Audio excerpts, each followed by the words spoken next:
Ang kwentong ito ay hango sa totoong buhay. Mula ito sa isa nating kabayan, naitago na lang natin sa pangalang Antonio. Ito ay istorya ng kanyang lolo. Naitago na lang natin sa pangalang Limuel. Taong 1945. Antique.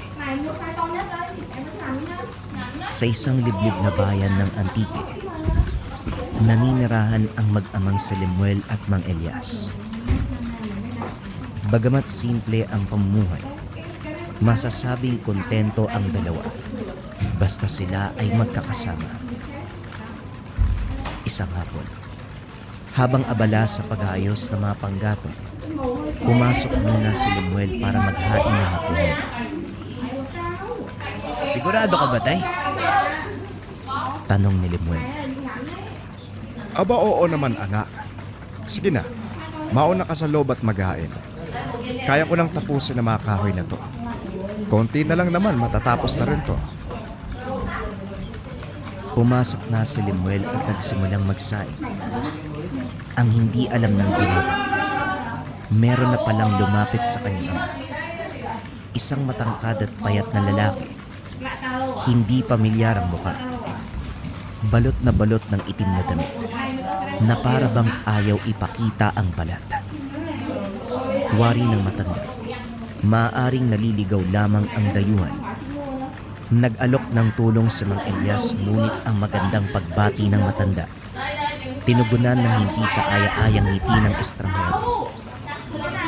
Pagbuka ng bibig, napakalaki at haba ng matatalas nitong ngipin. Bagamat hawig ng lalaki, nakasisiguro ang matanda na hindi ito tao. Ilang beses tinawag ni Limuel ang ama upang kumain. Kaso nga lang makalipas ang ilang sandali, nagpasya na itong puntahan sa labas. Sa isip ng binata, maaaring naaliwang matanda sa pagtataga ng kahoy. Normal ito sa kanyang ama. Hindi inaasahan ng 16 na si Limuel na ito na pala ang huling beses na masisilayan ang nakuha. Ang nakakalungkot pa, magiging huling alaala ay ang karumal-dumal na kalagayan ng ama. Nakailang tawag ang binata, ngunit walang tumugon sa panawagan. Habang tumatagal, hindi nito maiwasang mag-alala. Napansin ni Limuel na may tumutulong likido mula sa langit. Akala nito na uulan lamang. Kaso nga lang pagtingin sa itaas, parang binagsakan ng langit at lupa. Sa itaas ng puno ng santol, nakasabit ang gutay-gutay na katawan ni Mang Elias. Wala nang lamang loob. Walang humpay ang pagpatak ng dugo. Dali-daling umakyat si Limuel upang kuhain ng bangkay. Pagkababa, hindi nito mawari kung ano o bakit ito nangyari. Halo-halo ang emosyon ng binata. Hindi nito alam kung ano ang gagawin. Matapos ilibing ang ama, isang matandang babae ang lumapit at nakiramay sa binata. Si Aling Silva. Tinuturing itong baliw sa bayan. Ngunit ganun pa man, nagpapasalamat pa rin si Limuel na kahit papano, merong nakisama sa pagluluksa sa ama. Iho, hindi yan gawa ng hayop. Aswang yan. At hindi ordinaryong aswang. Maraming salamat po, Aling Silvia, sa pakikiramay niyo. Pero mawalang galang na ho. Wala po ako sa wisyo para makipagbiruan. Seryoso ko, Iho. Ano ka ba? Anong uri ng hayop ang isasabit sa puno ng santol ang katawan ng kakainin nito? Dito napaisip si Limuel ng mabuti. Bagamat hindi kumpiyansado, tama ang sinabi ng matanda. Teka, paano niyo po nalaman na nakasabit sa puno si tatay? Lalo na sa puno ng santol. Halika, sumunod ka sa akin. Sinundan ni Limuel sa Aling Silva. Nagtaka ito kung bakit pumunta ang matanda sa bakura ng tahanan. Lumuhod ang matanda at hinukay ang lupa. Ano ba naman ho yan? Hindi na ho nakakatuwa ang ginagawa niyo, ha? Bakit yung sinisira yung bakura namin? Magtiwala ka sa akin, iho. Alam ko ang ginagawa ko. Kaya ka nasasabihang baliw kung ano-ano ho yung ginagawa niyo eh. Hindi ako baliw, iho. Hindi lang ako maintindihan ng mga tao. At isa pa, takot lang silang harapin ang katotohanan. Nanlaki ang mga mata ng binata. Paano nalaman ni Aling Silva ang iniisip nito? Napaatras si Lemuel at kumuha ng isang malaking bagay. Gawa ito sa kahoy at bakal. Dahan-dahan niya itong binitbit papalapit sa matanda. Itinaas ni Lemuel ang sandata. Hinampas niya sa lupa. Gamit ang pala, tinulungan ng binatang magukay si Aling Silva. Nang lumalim ang hukay, dali-daling kinuha ng matanda ang tila malaking bato ng balot ng lupa. Maigi itong pinunasan hanggang sa lumabas ang paulo. Ito ang pamana ng lolo mo, si Tandang Simon. Alam ko hindi mo siya kilala, lalo na't maaga siyang sumakabilang buhay bago ka pa magkamuwang. Pero albularyo si Simon. Ipinamana niya ito sa ama mo. Kaso nga lang, mukhang hindi niya na ginamit. Wika ni Aling Silva, sabay abot kay Lemuel ng hawak. Isang mapanlin lang na halimaw ang gumawa nito sa ama mo. Hindi ako sigurado, pero malakas ang kutob ko na ito rin ang kumuha sa lolo mo. Maaaring gustong ubusin ng aswang ang lahi ninyo, kaya kinuha niya rin ang nanay mo. Ang hindi alam ng aswang, nagkaroon ng anak. Itinago ka ng ama mo upang hindi ka matunton.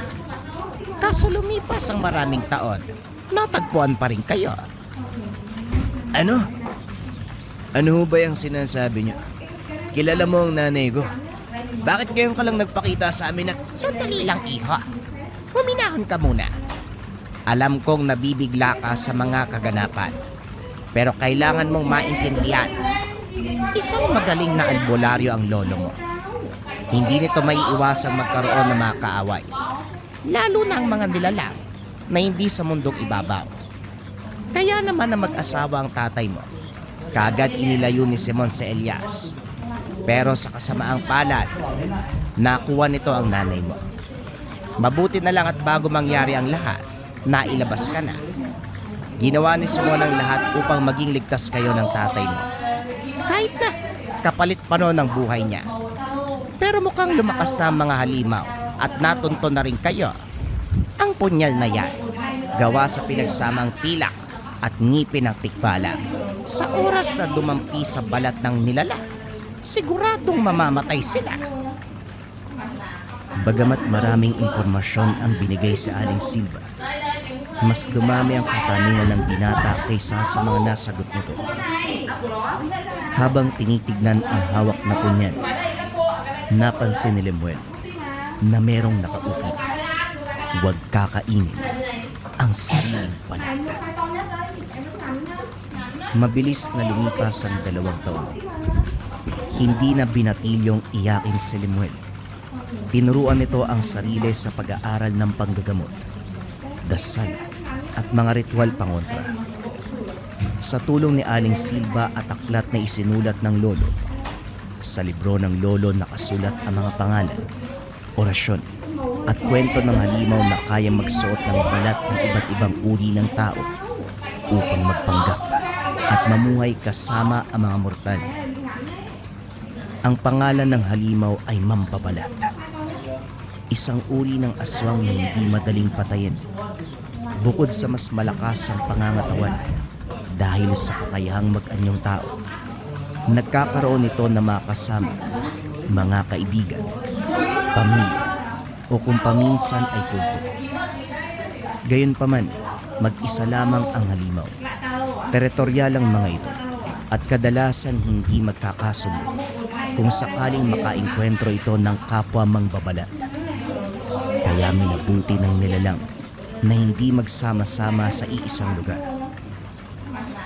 Habang nagbabasa, ngayon lamang napansin ni Lemuel na merong pahina sa libro na tila pinilas.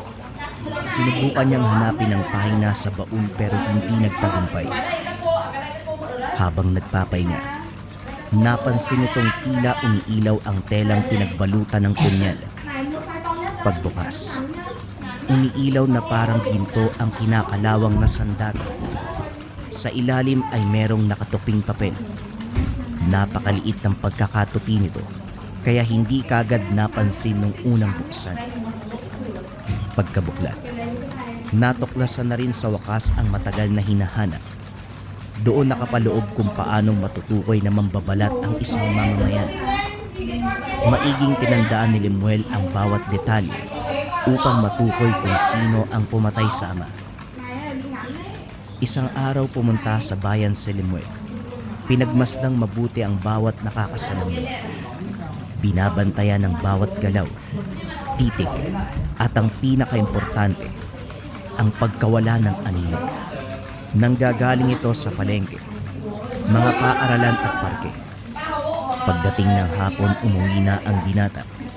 Ipinagpatuloy ang pagmamasid at paghahanap sa nilalang dahil wala rin naman itong ginagawa sa tahanan.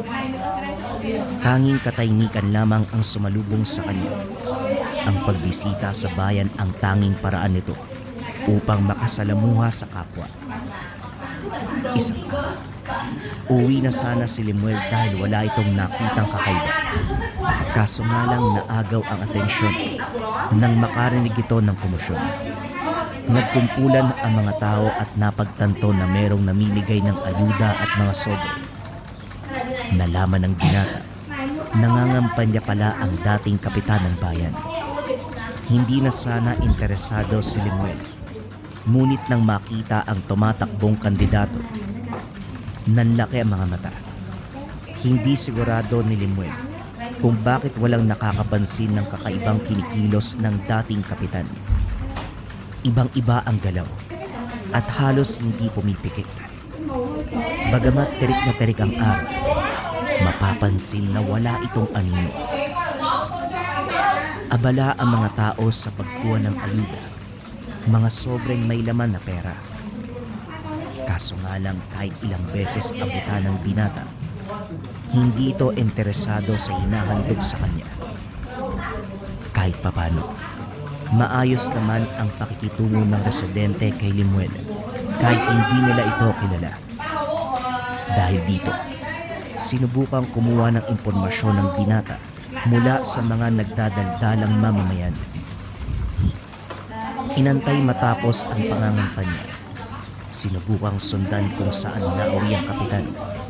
Ngunit nang mapansin ito, dali-daling umuwi si Lemuel upang hindi mahalata. Kinabukasan muling bumalik sa bayan ang binata. Ayon sa mga residente, talamak na ang mga nawawalang mamamayan sa lugar. Wari ng iba na maaaring sindikato na ang may gawa nito. Ngunit sa isip ni Lemuel, hindi tao ang may gawa. Patuloy pa rin sa pangangampanya ang grupo ng dating kapitan. Napansin ni Lemuel na tila napapansin na rin ito ng matanda. Kagad umiwas ng tingin. Nagpatuloy sa pagkamay sa mga residente. Naganda ng plano ang binata kung paano matutunton ng lugar. Unti-unti ay nakisali na ito sa mga nagchichismisang mga residente. Isa sa mga kwento nila kung gaano kabait ang dating kapitan. Napakarami na nitong natulungan at naisa na nila itong pasalamatan. Bukod sa suportang ibinibigay nila upang hindi mahalata si Lemuel, gumawa ito ng istorya kung saan ang dating kapitan ang tumulong sa kanya upang maipalibing ang yumaong ama. Kalaunan, naituro kung saan ang bahay ng matanda. At mula doon, inihanda na ni Lemuel ang sarili kung paano lulusubin at papatayin ang nilalang. Tahimik ang paligid. Nagtungo si Lemuel sa tahanan ng dating kapitan. Suot ang kwintas na may langis ng nyog, buntot pagi at hawak din ang punyal ng lolo. Dahan-dahang inaaral ang kapaligiran. Hindi inaasahan ng binata na halos walang tao o gwardya sa lugar. Ang isang maimpluwensyang tao, tulad ng dating kapitan ay dapat napapaligiran ng mga tao. Nagdoble ingat si Lemuel. Malaki ang posibilidad na merong patibong ang aswang. Tahimik na pumasok sa loob ng bahay ang binata. Wala itong kahit anong naengkwentrong kalaban. Ganun pa man, hindi niya binaba ang depensa. Alam kong darating ka, Lemuel. Anak ni Elias. Ito na si Lemuel. Wika ng dating kapitan. Hindi ka man lang naawa sa biktima mo. Pati matanda, ninakaw mo ang pagkatao. Dapat nga magpasalamat ka pa sa akin. Miserable ang buhay ng matanda. Ngunit binigyan ko siya ng panibagong legasiya. Pinabango ang kanyang pangalan. Kagad inilabas ang dalang buntot pagi. Natawa na lamang ang dating kapitan. Unti-unting hinubad ang suot na balat. Lumantad ang tunay na anyo ng isang mambabala. Tila pinaghalong lasog na balat ng tao at kaliskis ng ahas. Meron itong mukha ng tao ngunit napakahaba ng ilong at baba. Tila nawawala din ang mga mata. Tanging itim na butas lamang ang nasa pwesto nito. Napakatalas ng tenga, dila at mga daliri. Kakaiba rin ang pagkapayat at taas ng nilalang. Gayunpaman, nanatiling matulin ang mga mata ni Lemuel. Sa pag-angil ng nilalang, doon nagsimula ang sagupan. Napakabilis kumilos ng aswang. Sa umpisa ay purong ilag lang ang ginagawa ng binata. Kahit papano ay tumagal ito, ngunit kalaunan ay nasugatan din. Nagpakawala ng mga dasal at nagsaboy ito ng asin. Biglang lumabas ang malapaniging pakpak ng mambabalat. Kagad siyang lumipad. Napakalakas ng hangin ibinubuga ng nilalang. Sinubukan itong umilag ngunit napakabilis talaga ng halimaw. Bumagsak si Lemuel. Duguan ang pisngi. Bali ang braso. Puno ng sugat ang paa. Ganun pa man hindi natinag ang binata. Isinaboy ni Lemuel ang langis mula sa kwintas. Bahagyang nasakta ng nilalang. Kagad itong tumayo at hinampas ang buntot pagi. Dahil sa ginawa, nasugatan din ang nilalang. Nagpatuloy sa bakbakan ng dalawa. Kalaunan, matagumpay na napulupot ni Lemuel ang buntot pagi sa leeg nito. Ibinuhos ang natitirang langis sa mukha ng nilalang habang nag-oorasyon. Walang humpay ang pagsigaw ng mambabalat. Inilabas na ng binata ang punyal upang matapos na ang lahat. Ngunit nang makarinig ng komosyon, dali-daling isinuot ng nilalang ang balat ng dating kapitan. Bumukas ang pintuan. Pumasok ang 4 na katao. Ano ginagawa mo kay Kapitan? Magnanakaw ka ano? Wika ng isang lalaki. Pinagtulungan nila ang binata. Sinubukan mang magpaliwanag ni Lemuel ngunit hindi nakinig ang mga ito. Dali yan sa presinto. Hindi ka na naawa, napakatanda ng Kapitan. Kung pagnanakaw lang ang pakay mo, sana kinuha mo na lang ang mga gamit. Sana hindi mo nagginulpi yung matanda. Sinuri ng iba ang gamit na dala ng binata. Pinaliwanag nito na hindi tao ang kapitan. Kaso nga lang pinagtawanan siya ng kalalakihan. Huwag niyong ipakulong ang binata. Walang problema dyan. Grabe naman. Alam namin na maawain ka, Kak. Pero halos patayin ka na nito. Tapos gusto mo pang palayain? At sino nagsabing papalayain ko yan? Kung hindi kayo dumating, edi sana wala na ako. Eh, anong gagawin natin sa kanya? Ligpitin. Total buhay ang gusto niyang kunin. Buhay din ang kukunin natin sa kanya. Nagtinginan ang mga kalalakihan. Ngayon lamang nila nakita o narinig na naging ganito ang dating kapitan. Hindi po ba sapat na ipakulong na lang natin yung batang tukat? Mali nga ang ginawa niya pero Hindi po tayo mamamatay tao. Lalo na nangangampanya kayo. Anong sasabihin ng mga tao kapag nalaman nila? Tayo-tayo lang din ang makakalam. At sigurado akong walang maghahanap dyan. Wala namang pamilyang batang yan eh. Ano pang inaantay nyo? Tandaan nyo pumunta siya dito para patayin ako. Gusto nyo bang makalaya lamang ang kriminal na katulad niya? Paano kung pamilya nyo ang isunod niya? Inilabas ng grupo ang binata at binugtog. Tanging ang buwan lamang ang nagbibigay ilaw sa kadiliman ng bakuran. Gayunpaman, sapat naman ito upang makita ang mga sumunod na kaganapan. Inihanda ng grupo ang sandata upang tuluyang paslangin ang binata. Nakalood si Lemuel habang napapalibutan. Nakatali ang mga kamay at sa huling pagkakataon tinignan nito ang nilalang. Ngiting tagumpay ang nakamarka sa mukha nito. Hinawakan ng kapitan ang mukha ni Lemuel.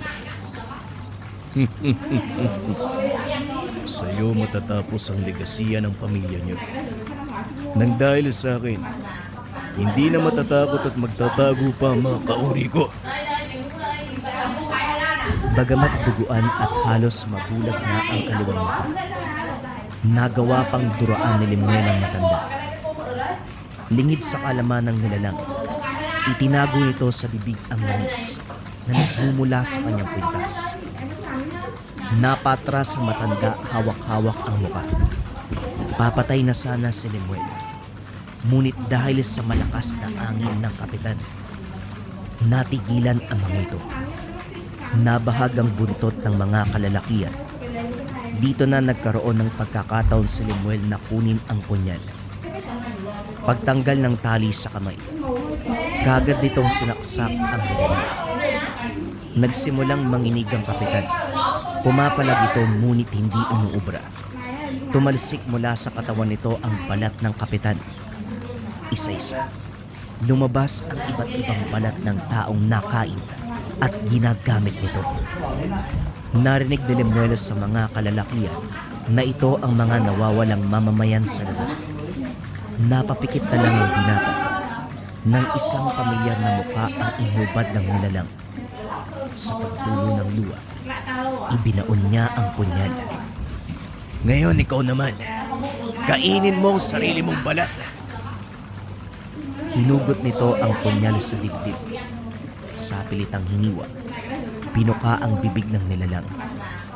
Habang nagbibitiw ng napakalakas na orasyon, ipinasok nito ang punyal sa bibig.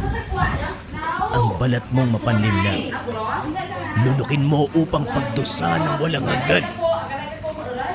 Hindi na kayang manglaban ng aswang. Kinakain niya ang sariling balat. Umaangin, nagwawala, nagdurugo.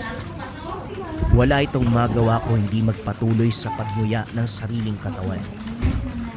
Unti-unting lumambot ang laman nito hanggang sa naging putik. Sa uli, sinaksak muli ni Lemuel ang puso ng halimaw upang masiguradong hindi na mabubuhay ang aswang. Isang napakalakas na angin ay napalitan ng katahimikan. Saksi ang mga kalalakian sa bawat pangyayari. Nangingi sila ng tawad sa binata at kaagad pinagamot. Ang kumalat ang balitang patay na ang dating kapitan. Ngunit ang sinabing salita dahil lamang sa katandaan. Ginawa nila ito upang mapanatili ang mabuting imahe ng matanda. Naging tagabantay ng baryo si Lemuel, hindi bilang pulis, sundalo o opisyal, kundi bilang tagapangalaga ng lihim na pamana ng kanyang lahi. Pagbalik sa tahanan, ramdam pa rin ito ang lamig at kalungkutan. Pumunta ito sa bakuran upang ilibing muli ang punyal. Sa muling pagbalik ng dilim, may anak ng liwanag ang muling tatayo. Bagamat nakapaghiganti sa wakas ang binata, hindi pa rin ito naging masaya. Dahil kahit namatay man ang halimaw, hindi na maibabalik ang ama. Habang naglalakad pauwi, nakita nito ang ilan sa kabataang masayang naglalaro habang binabantayan ng magulang. Napangiti na lang si Lemuel. Hindi man may babalik ang kanyang magulang. Kahit papano, hindi ito mararanasan ng iba. Ang mawala ng magulang sa murang edad. Lumipas ang ilang taon. Bagamat paminsan-minsan ang binibisita na Aling Silva, kalaunan namatay din ng matanda. Sa Kapuran, kung saan nakalibing ang ama at ang punyan, doon din inilibing si Aling Silva. Dahil mag-isa lamang sa buhay at lahat ng kinikilalang pamilya ay wala na, hindi mapigilang makaramdam ng matinding depresyon ang ngayon 30 anyos na binata. Bagamat nagpapasalamat ito na wala nang nauulat na nawawala o namamatay sa bayan, hindi nito mapigilang makaramdam na parang wala na siyang dahilan para mabuhay pa. Isang hapon, habang naghahanda ng panggatong, nakaramdam ng kaluskos sa kapaligiran ng binata. Kagad siyang naging alerto. Bagamat matagal nang nangyari, nanatili sa alaala nito ang naganap sa kanya. Dali-dali nitong kinuha ang kwintas at itak upang harapin ang pinagmula ng ingay. Ngunit laking gulat ng isang babae ang lumabas sa kadiliman. Duguan, nanghingi ng saklolo. Hindi binitawan ng binata ang sandatang dala. Tinignan niyang mabuti ang babae dahil maaaring patibong lamang ito. Nadapa na lamang ito sa kakatakbo. Bagamat duguan, napansin ni Lemuel na wala itong sugat. Kagad sinabuyan ng langis ang babae. Tinaga ng umango ito. Papasok na sana ito ng tahanan ngunit nakarinig na naman ng ingay sa paligid. Isang babae ang galit na galit dahil hindi makita ang hinahanap. Huwag kang lalapit. Isang akbang pa. Makakatikim ka. Wala akong masamang balak, ano? Hinahanap ko lang yung babaeng sugatan. Kung nakita mo siya, huwag ka magpapaniwala sa mga iyak o pagmamakaawa nun. Hindi yung tao. Wika ng babae habang nakataas ang mga kamay. Hudyat na hindi nito balak kalabanin ang binata. Ito ba ang hinahanap mo? Tumango ang babae at aalis na sana dahil patay na ang hinahanap. Ngunit natigilan ang dalawa. Parang narinig na mga kasama niya yung sigaw niya. Doon palang napansin ng binata na may dalang bolo ang dalaga. Merong nakaukit sa metal. Sa bahagi nito ngunit hindi niya mabasa. Napansin din niya na may suot itong kwintas. At ayon sa postura, mukhang sanay makipaglaban ng babae. Unti-unting lumitaw ang pares ng mapulang mata mula sa dilim. Kagad umatake ang mga nilalang. Humanga si Lemuel sa kakayahan ng dalaga. Tila sumasayaw lamang ito sa bilis at pulido ng bawat galaw. Tuloy-tuloy kada hampas. Ilag at talon ng ginagawa ng babae. Nang mapatay nito ang tatlong lumabas, kagad humarap ang nagpakilalang si Gina kay Lemuel upang kausapin sana ito. Ngunit hindi pa nakakalapit. Kagad itong sinunggaban ng isa pang aswang na nagtatago sa itaas ng puno. Kagad binato ng binata ang itak na dala. Natamaan ang nilalang. Nakataka si Gina. Kinuha nito ang buntot pagi at pinagtulungan ng dalawang aswang. Hindi katulad ng naunang tatlo. Mas malakas. Mabilis makaiwas ang kalaban nila ngayon. Medyo nahirapan silang tugisin ang nilalang hanggang sa nakakuha ng tiyempo upang ibalot ang buntot pagi sa leg ng halimaw. Kagad pinugutan ni Gina ng ulo, sabay saksak sa puso. Sana dinerecho mo na sa puso bago mo pugutan. Alam mo namang hindi mamamatayan kahit walang ulo. Ano ka ba? Paano kung umangil pa yan ng malakas? Eh di dumating na naman yung mga kasama niyan. Natawa na lamang si Lemuel sa pagkasunit ng dalaga. Nagtaka si Gina sa tugon ng binata. Aalis sa sana ito ngunit pinigilan. Teka, kumain ka na ba? Mukhang kanina ka pa tumutugis ng aswang . Siguradong nagugutom ka. Ayos lang ako. May nag-aantay din sa... O siya, sige, baunin mo na lang yung pagkain para makalis ka na. Huwag mo sanang bigyan ng mali siya ang pag-alok ko ha. Gusto ko lang magpasalamat. Kasi, pwede mo naman akong iwan kanina eh. Pero nakipaglaban ka pa rin. Matapos ng gabing yun, hindi na muli pang nakita ng binata si Gina. Pero nagbigay ito sa kanya ng inspirasyon na hindi lang siya ang taong namumuhay na merong kakaibang kakayahan. May mga taong nilalaan ang kanilang buhay upang protektahan ang mga nangangailangan. Magmula ng araw na yun, buong pusong tinanggap ni Lemuel ang kanyang tungkulin. Gamitin ang punyal ng kanyang lolo upang tugisin ang lahat ng nasa kaliwa, mapaaswang man o tao. Ang susunod na mga kwento mga kabayan ay para sa ating weekend marathon. Huwag na natin patagalin. Simulan na ang story. Ang kwentong ito ay hango sa totoong buhay. Mula ito sa isa nating kabayan na itago na lang natin sa pangalang Juan. Taong 1979, probinsya ng Cebu. Oh, may problema ba, Mon? Kanina ka pa nakatitig sa bangka ni Dato Imbo. Anong meron? Tanong ni Mang Lino sa nakababatang kapatid na si Mon. Kakadaon lang nila mula sa pagpapalaot. Kaunti lang ang nahuli dahil masama ang lagay ng panahon. Nagustuhan ko po yung layag ng bangka. Ang kulay po kasi. Sino nagmamay-ari niyang kuya? Dato ba? Tanong ni Mon. Dato Imbo. Siya ang pinakamatandang katutubong tausog dito sa lugar. Namumuno ng pangkat noong araw. Ganyan talaga ang bangka nila. Makukulay ang layag. Sa katunayan, marami sila noon eh. Ewan ko kung anong nangyari. Siya na lang ang natira. Ang sabi, lumipat daw sa ibang lugar at doon na nirahan. Ang pamilya ni Dato Imbok ang naiwan.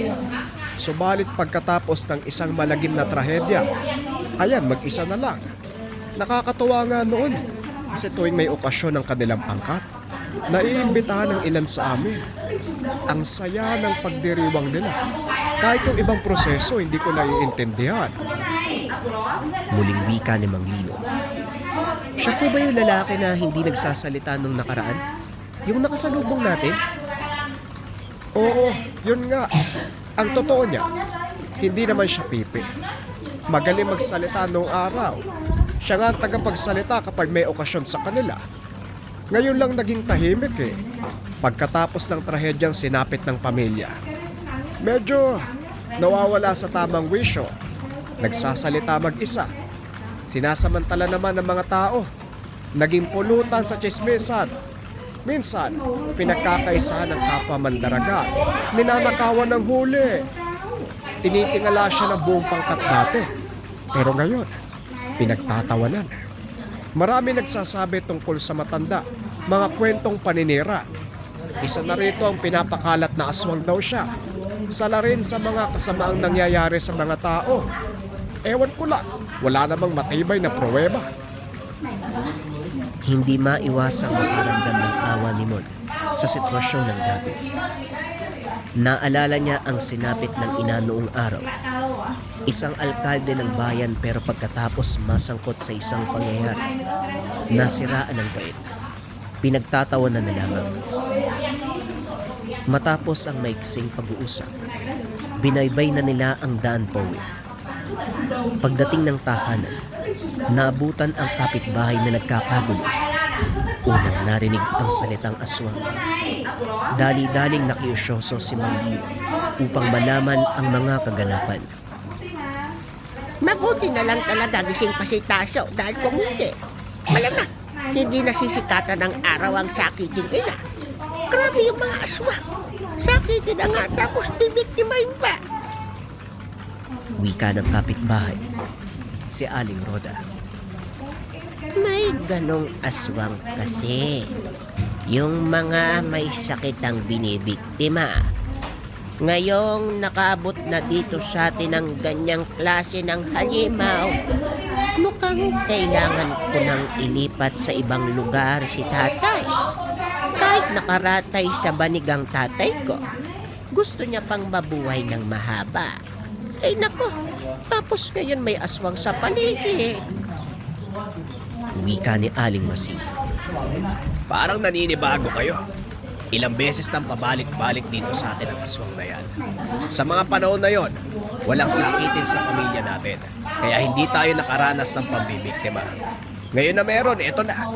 Mag-ingat na lang talaga tayo para kahit papano makaligtas. Tulong-tulong na lang din.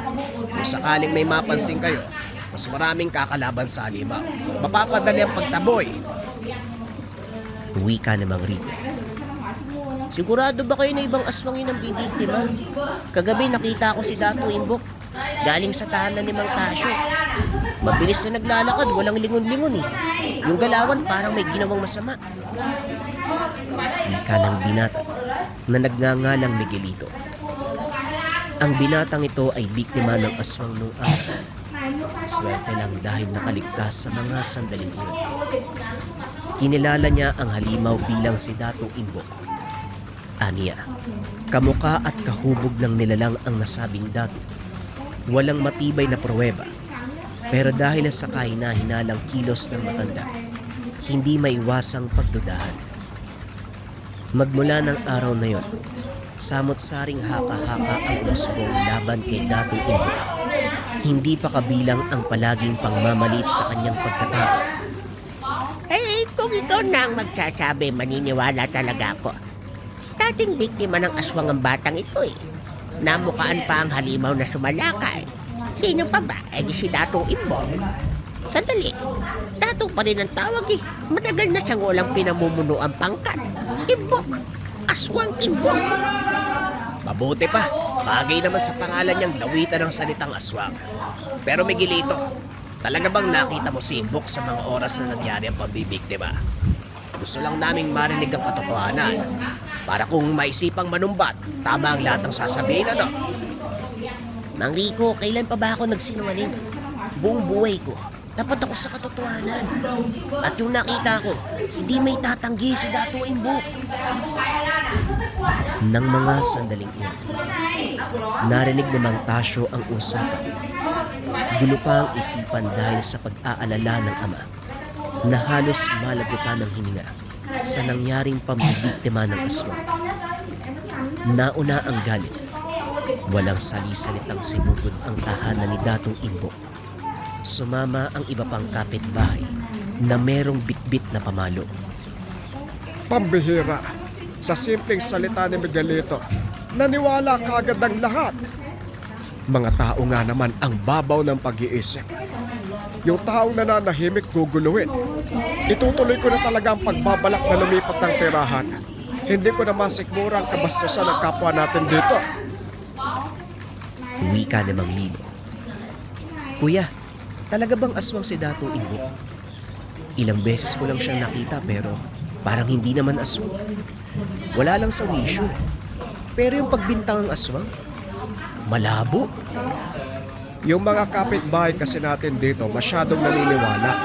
Madaling paikutin sa salita. Tignan mo, sinabi lang ni Miguelito na aswang si Dato Imbok. Sumugod naman ang lahat.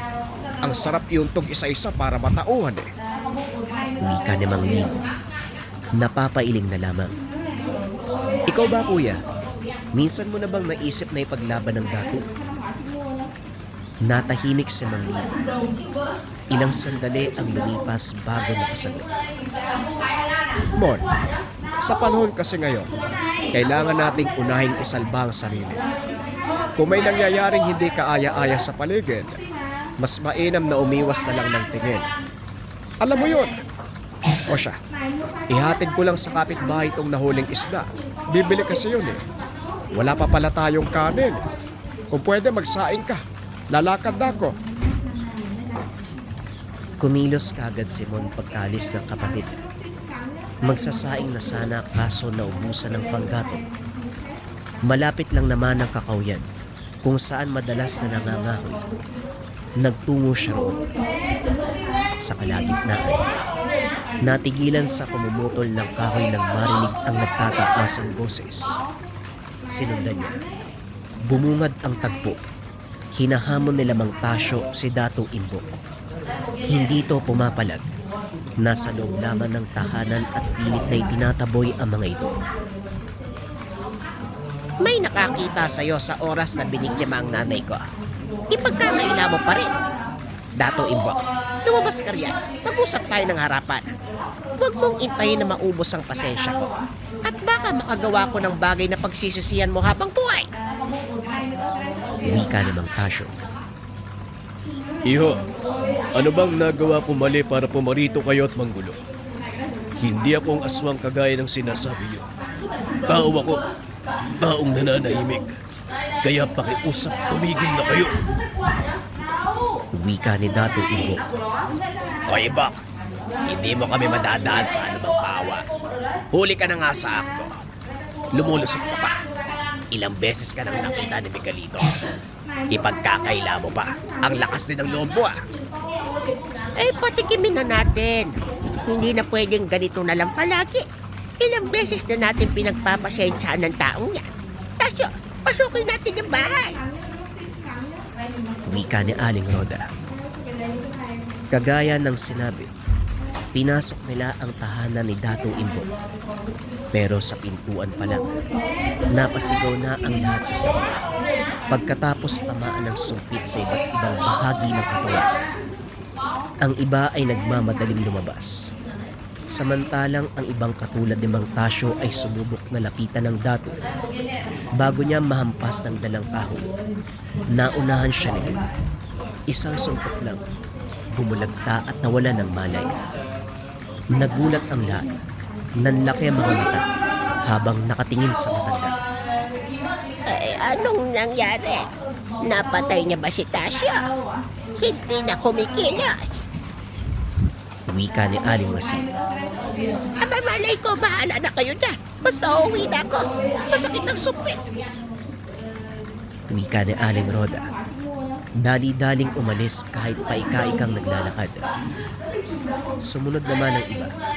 Iniwanan ang walang malay na si Mang Tasyo. Kahit si Mon na nakatingin sa unahan, hindi makapaniwala sa nasaksiyan. Makalipas ang ilang sandali, lumabas si Dato Imbok. Pakamot-kamot sa ulo. Habang hinihila palayo ang nakahandusay na si Mang Tasyo, isinandal niya ito sa ulo. Ipinatong nito ang palad sa ulo ng walang malay na matanda. Kalaunan ay inihipan. May kung anong binigkas. Pagkatapos ay iniwanan. Nanatili sa lugar si Mon. Tahimik na pinapanood ang kilos ni Dato Imbok. Inayos ng matanda ang bitag na nasira sa pagpasok ng mga tao kanina. Nilagyan muli ng sumpit. Hindi madaling mapansin dahil tagong-tago. Pero kapag naapakan, paniguradong matitikman ang tulis ng mga ito. Ilang sandali pa ang lumipas. Nagulat na lamang nang biglang magbago ang ugali. Nawawala na naman ang wisyo. Binabasag ang galit at saka nagsasalita ng mga kataga na hindi naiintindihan. Dali-daling umalis si Mon sa takot na makita. Nagbitbit na kasi ng sumpit ang matanda. Hindi nais sakitin ang nangyari kina Mang Tasyo. Pagdating ng tahanan, sinalubong siya ni Mang Lino na kanina pa naghahanap. Saan ka ba nang galing? May dala kang itak. May ginawa ka ba? Wala naman po. Mangangahoy sana ako eh. Kaso may narinig ako dun sa gubat. Di ko na tinuloy, natatakot po ako eh. Palusot nito. Yun lang pala. Akala ko kung ano na. Baka may naligaw na mabangis na hayop. Ganyan naman talaga sa gubat. Nung araw nga, hinabol ako ng baboy ramo eh.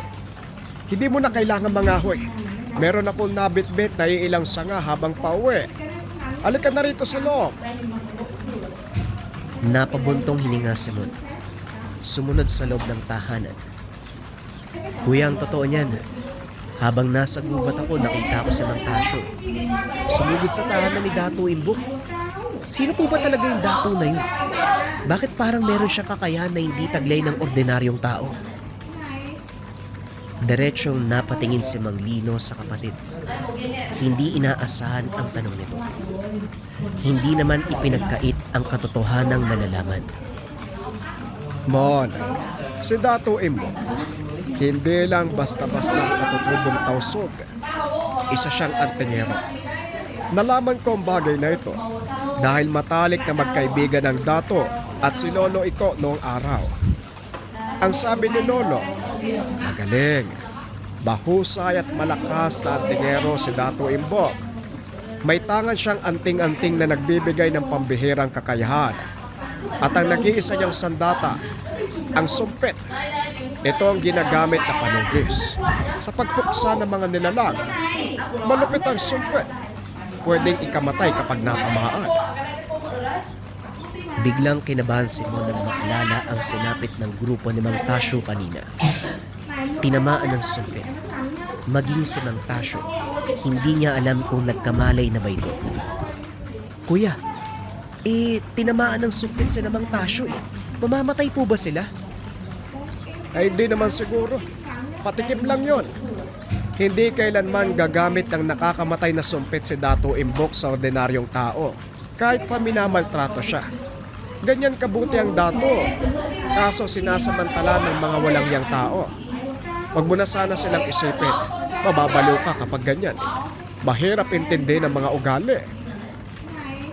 Wika ni Mang Lino. Tumango si Mon. Pagkuway inalis sa isip ang kaganapan, inatupag ang mahalagang gawain. Lumipas ang ilang araw. Hindi matahimik ang mga tao sa muling pagsalakay ng mga nilalang. Marami sa mga alagang hayop ang nadali. Karamihan ay baka at kalabaw. Isa sa nagmamay-ari ay si Mang Rico. Pero ang mas malagim ang sinapit ng ina ni Mang Tasyo. Nasawi sa puntong iyon. Sabi naman kasi sa inyo eh, tuluyan na ninyo si Dato Imbok. Hinayaan yung maisahan tayo kaya ganito ang nangyari. Binalikan tayo. Mas matindi ang ginanti oh. Hindi lang mga alaga ang namatay, maging ang nanay ni Mang Tasyo. Kung noong araw, nagawa nating patahimikin ng matandang yun, hindi sana abot sa ganito. Kasalanan nyo yan eh. Natamaan lang ng suplit, nagtakbuhan pa kayo. Hoy, Miguelito. Kung makapagsalita ka, parang hindi masakit ang sumpit ha. Kalibasang puro pandada. Hindi naman tumutulong. Baka nga hindi naman totoong aswang si Dato Imbok. Ikaw lang tong gumagawa ng kwento. Nagulat ang lahat nang marinig ang sinabi nito. Alam nila ang ugali ng binata. Kung ano-ano ang salitang pinaparatang sa taong hindi nagugustuhan. Ito rin ang nangunguna sa paghuhusga kay Dato Imbok. Rico, nanunok mo yata ang tumpi. Bakit parang ipinagtatanggol mo si Imbok? May lasod ba yung tumama sa'yo para magkaganyan ka? Wika ni Aling Roda. Naisip ko lang kasi, itong si Miguelito. Atid ng kung ano nung salita laban kay Dato Imbok. Tapos kapag nagalit tayo sa matanda, may gagawing hakbang, nawawala na lang bigla. Para bang ginagamit lang tayo para sa pansariling hangarin. Umaming ka ng bata ka. O bakit naman ganyan? Parang ako yung pinagdududahan nyo ah. Kayo na nga itong binibigyan ng impormasyon, tapos babalik ta rin nyo pa ako. Tama na!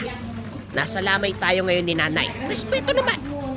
Malalaman din natin kung ano ang katotohanan. Kung aswang nga ba talaga si Dato Imbok, hindi ko siya mapapatawad. Ako pa mismo ang papatay kapag napatunayan. At kung sakaling tama si Mang Rico ng hinala sa Miguelitong yan, ako rin mismo ang puputol lang dila mo, tandaan mo yan. Natahimik ang lahat. Wala ni isang nagsalita. Kilala si Mang Tasyo bilang mangangatay sa lugar. Mahusay humawak ng anumang patalim. Minsan ang may taong dinaga. Sa kabilang banda, nakikinig lang sila Mang Lino at Mon sa usapang nagaganap. Nang matapos ay umuwi na rin. Ito na ang punto na malalagot si Miguelito. Sana naman magkatotoo para maturuan ng leksyon ng binatang yan. Wala akong tiwala dyan eh. Kung si Dato Imbok naman ang pag-uusapan, hindi ako mag-aalala. Antingero ang tao. Kalaban niya ang aswang, kaya imposible ang sinasabi nila. Tapat yon sa tungkulin, kahit minsan nawawala sa sarili. Makaraan ang ilang linggo. Lumala ang sitwasyon ni Dato Imbok. Madalas na itong nakikita kung saan-saan. Natutulog sa damuhan. Naging madungis. Nangayaya. Basta-basta na lamang nagsasalita ng mga bagay na ikakatakot na makakarinig. May aswang na darating sa lugar. Sakitin ang bibiktimahin. Kung may kasama kayong sakitin sa tahanan, maganda kayo. Darating ang aswang. Darating ang aswang. Wika ni Dato Imbok habang sinasaksak ng sumpit ang ulo ng saging. Marami pa itong sinabi pero hindi maintindihan dahil nag-iiba ng lingwahe. Ay nako, tuluyan na ngang nabaliw ang kawawang Dato.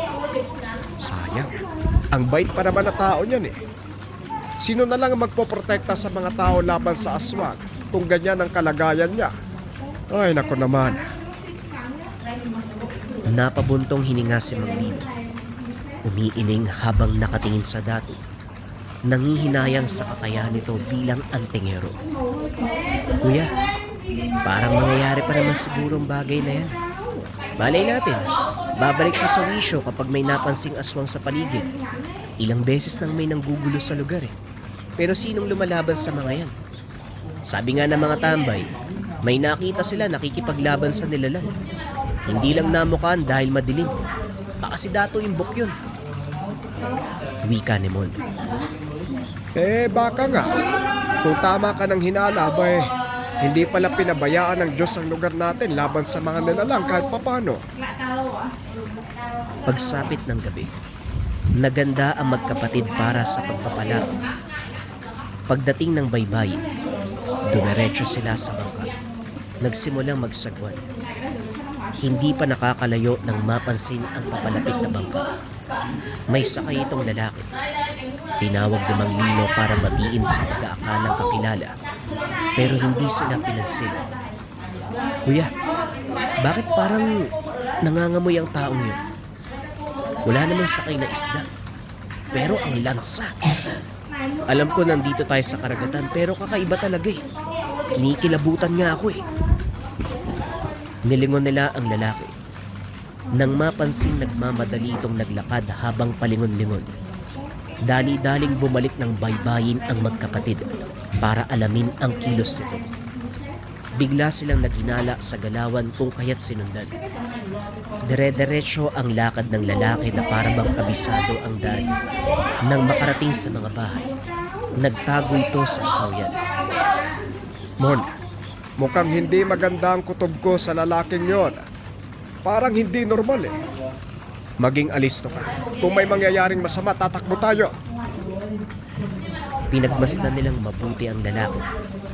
Wala pa namang ginawang hakbang. Nakatitig lamang sa bahay. Pagkalipas ng ilang sandali, napakusok ng mga mata sila Mang Lino at Mon nang biglang nag-iba ang hubog nito. Mula sa pagiging tao, naging isang halimaw. Dali-daling gumapang patungo sa silong ng tahanan. Nagkatinginan na lamang ang magkapatid habang pinakikiramdaman ang matinding kilabot. Aswang po yun, hindi po ba? Tatakbo ba tayo, kuya? Teka, sandali. Si Dato Imbok yun ah. Tama ang hinala mo, Mon. Bumabalik sa wisyo matanda kapag may aswang sa paligid. Obserbahan muna natin. Minabuti ng dalawa na magtago habang nag-aantay sa susunod na mangyayari. Hindi nagtagal. Harapan nilang nasaksiyan kung paanong parusahan ni Dato Imbok ang kampo ng dilim. Naging maingat ang Dato sa kanyang mga kilos. Pinira ng sumpit ang nilalang. Bago pa ito tuluyang makaangil, dali-daling hinila palayo sa mga bahay. Sa kaibuturan ng kagubatan din nila, paulit-ulit na tinitira ng sumpit. Pero lumalaban pa rin ang nilalang. Tumilapon si Dato Imbok. Kagad namang bumangon at saka sumugod. Tumagal ang labanan. Ilang beses nagpalipat-lipat ng pwesto sila Maglino para lang hindi mapansin ang kanilang presensya. Samantala sa pagpapatuloy ng sagupan, unti-unting nangihina ang nilalang. Hindi nito kinaya ang bisang taglay ng sumpit. Kung hindi ako nagkamali ng pag-alala, 7 sumpet ang inilalaban ni Datong Imbok sa tuwing may tutugising aswang. Kapag matagumpay na tumama ang lahat ng ito ang magiging katapusan ng nilalang. Gawayan sa kawayan pero nakakamatay. Hindi ko alam kung anong inilagay niya basta sobrang epektibo. Tignan mo, tumba na ang halimaw. Binilang ni Mon ang sumpit na tumarak sa katawan ng aswang. Gaya ng sinabi, 7 ang lahat ng tumama. Nangisay ang nilalang. Sinubukan pang makatakas sa pamamagitan ng paggapang palayo. Pero hindi na kinaya. Tuluyang bumulagta. Kagad naman silang nanahimik nang lumingon si Datong Imbok sa kanilang gawin. Kinabahan lalo nang lumapit sa kanila. Bumalik si Datong Imbok sa kinaroroonan ng nakahandusay na aswang. Tinali nito ang magkabilang kamay at paa. Pagkatapos ay pasimpleng hinila patungo sa masukal na paa. Dinasalan ng dato ang katawan.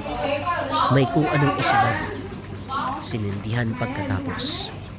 Dahan-dahang lumayo si Maglino at Mon dahil kumalat na sa hangin ang matinding amoy nito. Halika naman, mas mabuting umalis na tayo dito. Mahirap na, baka may makakita sa atin. Sumunod na rin si Mon nang lumakad ito. Kinabukasan, usap-usapan ang nangyari sa nakaraang gabi. Ang tahanan na sana'y bibigtamay ng aswang, napansin ang presensya nito. Kaso nga lang hindi naabutan dahil sa mabilis na kilos ni Dato Imbok. Kagaya pa rin ng dati ang bibig ng lahat. Kung ano-ano ang sinasabi, lahat ay sinisisi sa Dato. Diyos ko, hindi ko na maintindihan ang kaganapan sa lugar na ito. Kung makapambiktima ang aswang sunod-sunod, lilipas lang ang ilang linggo, meron na namang magpaparamdam. Paborito ng mga nilalang ang lugar natin. Kaya pala, paulit-ulit nagpaparamdam ang halimaw na yan. Hindi naman nahuhuli sa akto. Kagabi nung nagparamdam ang aswang, napansin ko yung kagat. Pero paglabas ko, may nakita akong tao, kumakaladkad sa nilalang. Hindi ko lang alam kung sino. Madilim kasi, natakot ako. Wika ni Aling Lorna, ang may bahay ng tahanang bibiktimahin sana ng aswang. Sino? Sigurado ko, si Dato Imbok yun. Wala nang ibang... Isang salita pa, Miguelito. Ipapalunok ko sa iyo yung kamao ko. Ang bata mo pa, pero kung ano-ano ang sinasabi mo laban sa kapwa mo. Kahit nababaliw si Dato Imbok, hindi siya masamang tao. Mas mukha ka pang ang halimaw kumpara sa kanya. May marinig pa kung sinasabi mo tungkol sa matanda. Talagang tuturugin kita. Hindi na naituloy ni Miguelito ang sasabihin nang putulin ni Maglino. Sumiksik ito sa tabi. Napayuko na lamang. Puro kayo paratang sa taong wala namang ginawang mali. Kapag nakikita talaga kayo sa isang lugar, tuwang-tuwa si Satanas. Wala kayong ibang ginawa kung hindi magbigay ng masamang opinyon sa ibang tao. Sarap yung pagtuntugin. Umuwi na nga kayo. Wika ni Maglino. Grabe ang lupit mo, kuya. Akala ko hahayaan mo lang sila. Mabuti naman po naisipan niyo magsalita. Natakot tuloy sila. Gaya ng sinabi mo, hindi na pwedeng manahimik kung alam mong walang ginagawang masama ang tao. Noon ko pa gustong sitahin Kaso naalala kong ginawa nila sa dati kong kaibigan. Pinagsabihan lang naman sila kaso nauwi sa rambulan. Napatay ang kaibigan ko. Ayokong sapitin yon, pero sumusobra na sila. Nga pala, pupuntahan ko lang si Dato Imbok. Nakabili ako ng lambanog Paborito niya ang inumin na yan Bakit? Magkaibigan ba kayo para bigyan mo siya ng ganyan? Hindi naman dahil sa pagkakaibigan. Pagpapasalamat dahil pinupuksa niya mga nanggagambala dito. Kung hindi niya yun ginawa, malamang may gana pang bumalik ang halimaw para mambiktima uli. O siya, lalakad na ako. Pagdating ni Mang Lino sa tahanan ni Dato Ino, nasa tamang wisyo ang matanda. Kakagising lang at nakilala siya kagad. Nagkausap sila, pero hindi kagaya ng dati. Naging matipid sa pagsagot. Inintindi ang matanda dahil maraming pinagdaanan sa mga tao. Nagpaalam na siya papaalis sa lugar. Paglipas ng mga araw, naging payapa ang lugar. Paminsan-minsan may nagpaparamdam na nilalang. Unti-unti na rin nanumbalik ang lakas ni Dato Ino. Sa katunayan, inaasikaso ito ni Mang Lino at Mon.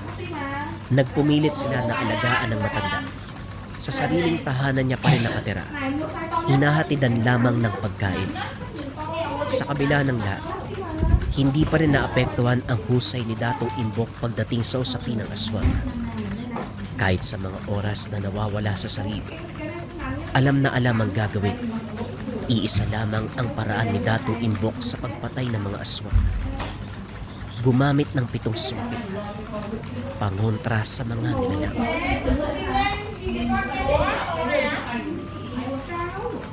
Ang kwentong ito ay hango sa totoong buhay. Mula ito sa isa nating kabayan, na itago na lang natin sa pangalang Limuel. Ang kwentong kanyang ibinahagi, karanasan ng kanyang kaibigan na si Tatay Angan. Magmula nang umalis ang kanyang anak na si Samuel, patungo ibang bansa upang magtrabaho bilang OFW. Sinimulan niya ang paglilingkod sa lihim na karunungan, kung saan layong mapuksa ang iba't ibang kampon ng kapangyarihang itim, lalong-lalo na ang lahi ng mga aswang na lumaganap kamakailan lang. Sa kasagsagan ng panunugis ni Tatay Angan, hindi niya inasahan na uuwi ng bansa si Samuel. Pag-uwi ng anak, dito na nagsimula ang mga balakid sa kanyang tungkulin. Subalit hindi siya nagpatinag dahil sa mga binitawang salita sa gabay ng kidlat. Hindi niya kailanman tatalikuran ang tungkulin sa kahit anong rason. Araw ng Sabado, nang makauwi si Samuel galing sa bansang Saudi Arabia, marami siyang dalang pasalubong para kay Tatay Angan.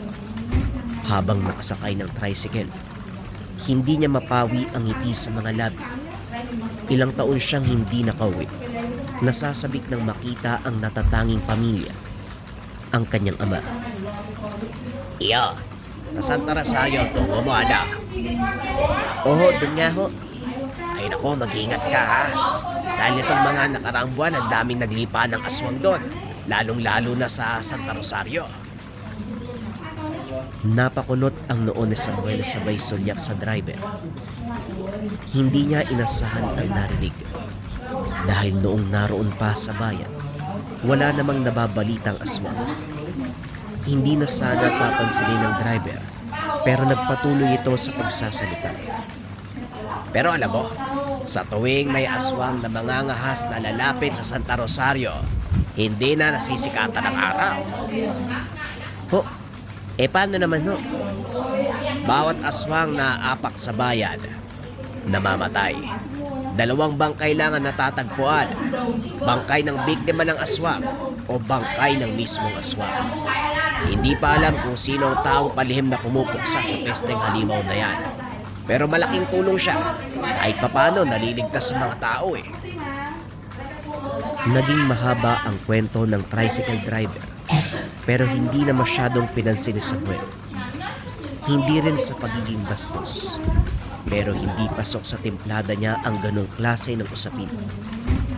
Maliban sa hindi siya madaling mapaniwala, ayaw niya lang na merong dagdag na iniisip. Makalipas ang mahigit 1 oras na biyahe, nakarating din sila sa bayan ng Santa Rosario. Ilang distansya lang din ang kanyang nilakad at narating ang mismong bahay. Pero ang ipinagtataka ni Samuel, parang matagal na inabando ang tahanan. Naghahabaan ang mga damong ligaw sa bakuran. Halos umabot na sa bubong ang mga bagay. Sira na ang iilang parte ng kusina. Masyado ding maalikabok na parang ilang taon nang hindi nalinis. Tatay Angan, nandito na po ako. Kagad napaubo si Samuel nang sumalubong ang mga alikabok. Binuksan niya ang mga bintana upang lumabas ito. Isa pa, masyadong madilim sa loob. Kumuha siya ng tuwalya at pinagpag sa bawat sulok ng bahay.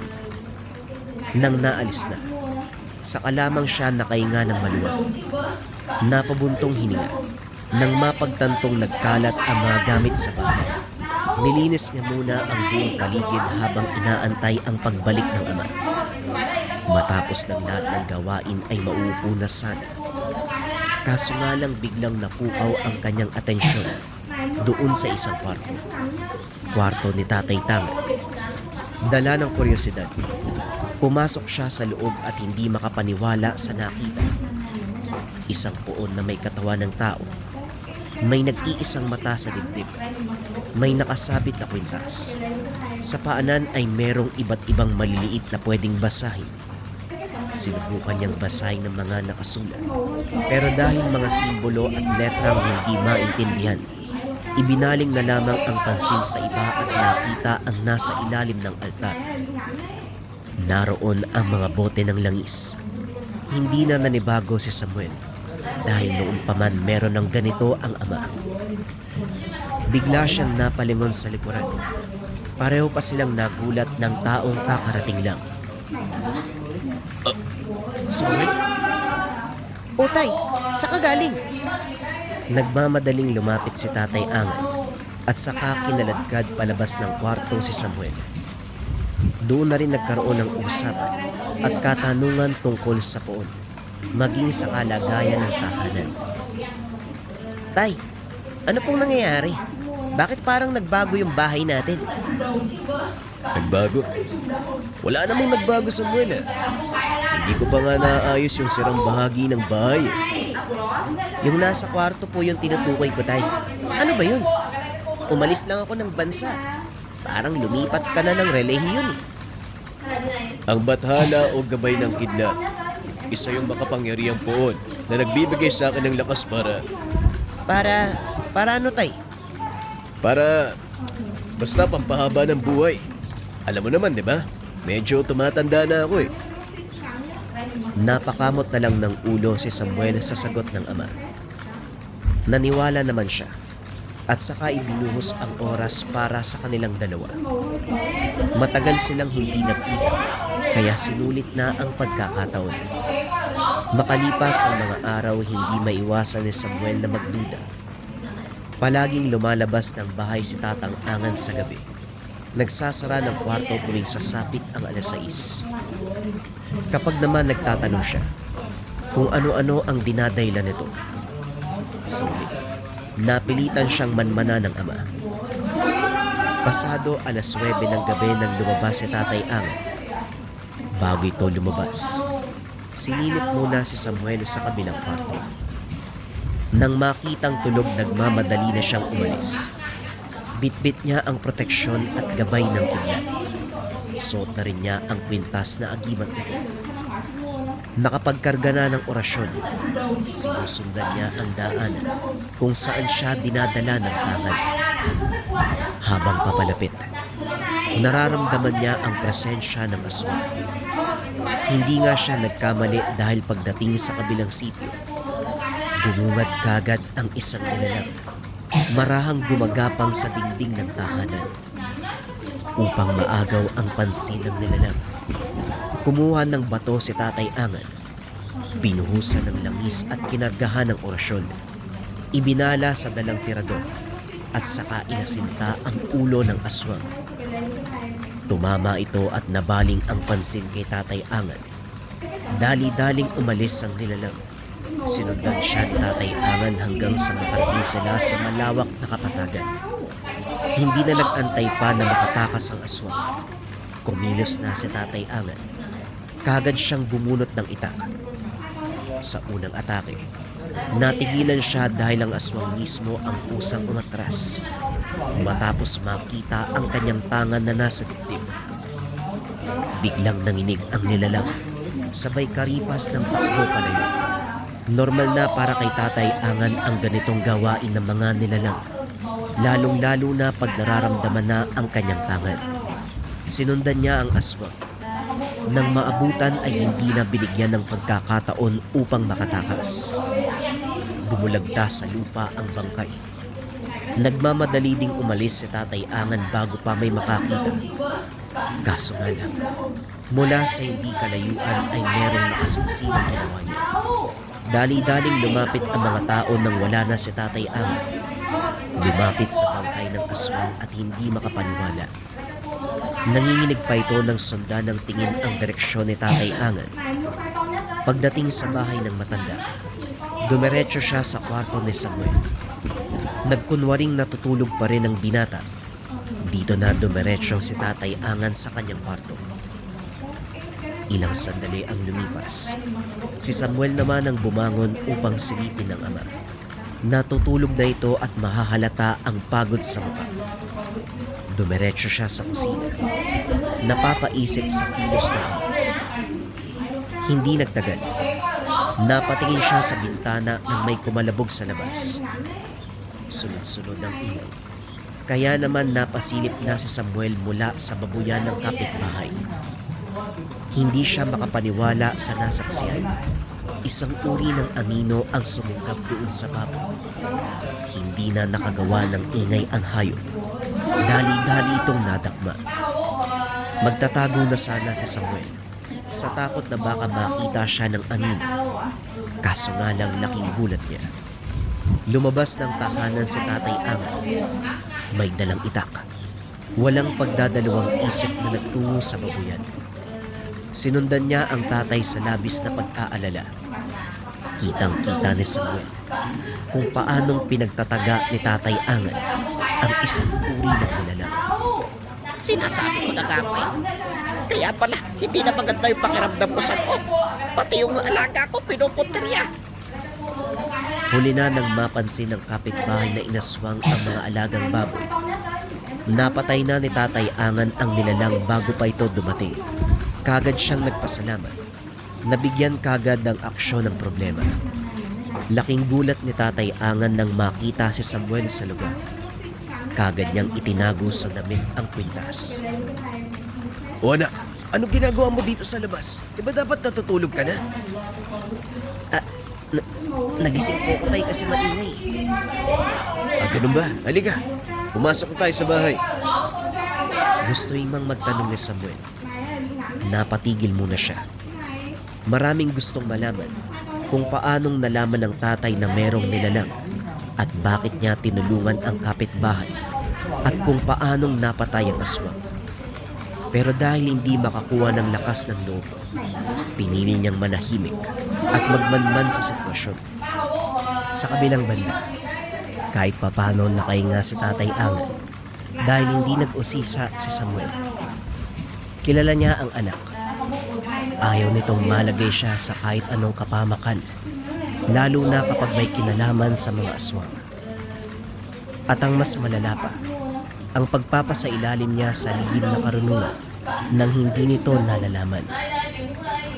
Noong panahong hindi pa nakakaalis ng bansa si Samuel, napapansin niya na sa sarili na may kakaiba siyang kakayahan. Nakikilala ang aswang kahit nasaan yung tao.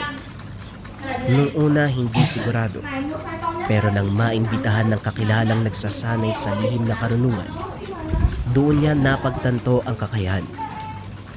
Magmula noon, nagsanay siya hanggang sa natutunan ang mga bagay-bagay.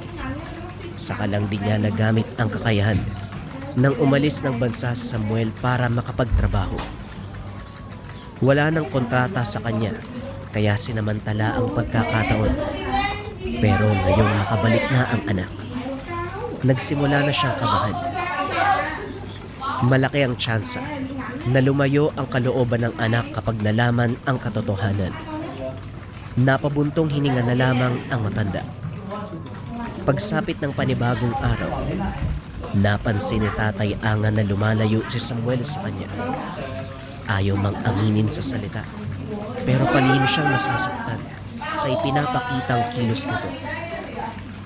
Nang magsalo sila sa hapunan, hindi na nakapagpigil si Tatay Angan. Kinausap niya ang anak. Anak, Napapansin ko, dumidistansya ka sa akin. Bakit? May nagawa ba akong mali? Wala naman po, Tay. Sigurado ka ba? Baka mamaya. Hindi na nagawang tapusin ni Tatay Angan ang salita nang uminit ang aginat. Damang-dama ng kanyang dibdib ang pag-init nito.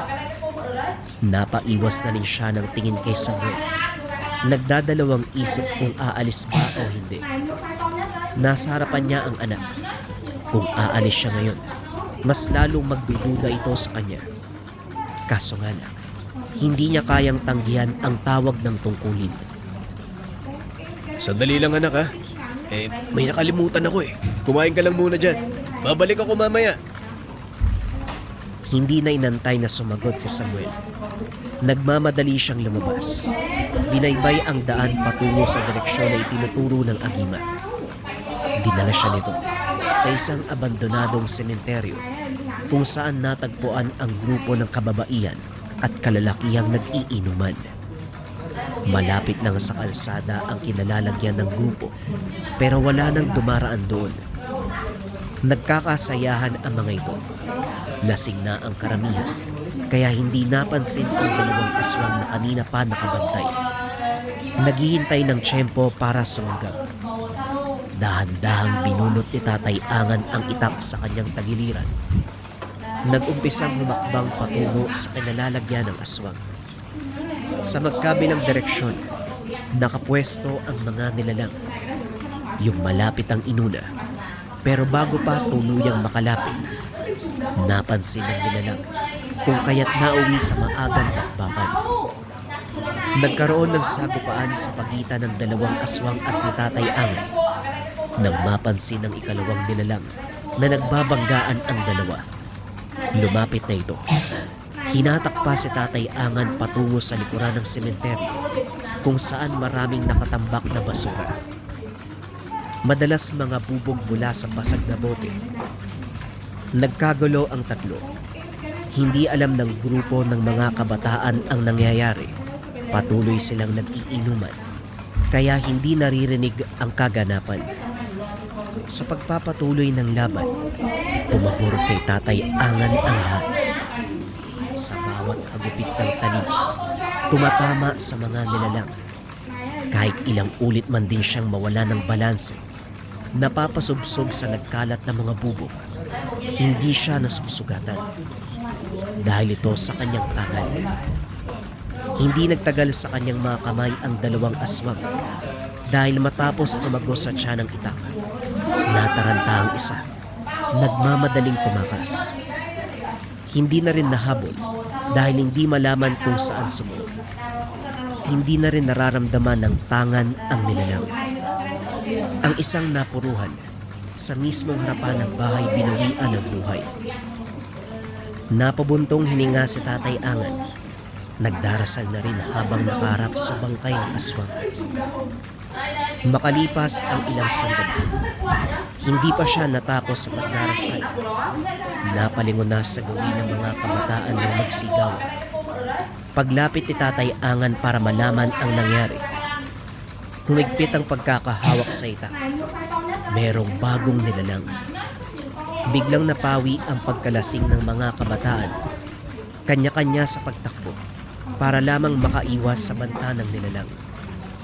May babaeng nakalmot sa likuran, pero naabutan ni Tatay Angan kung kaya't naibalik ng doble ang ginawang pananakit. Sa kalmot na iyon, sinagot ng sunod-sunod na saksak.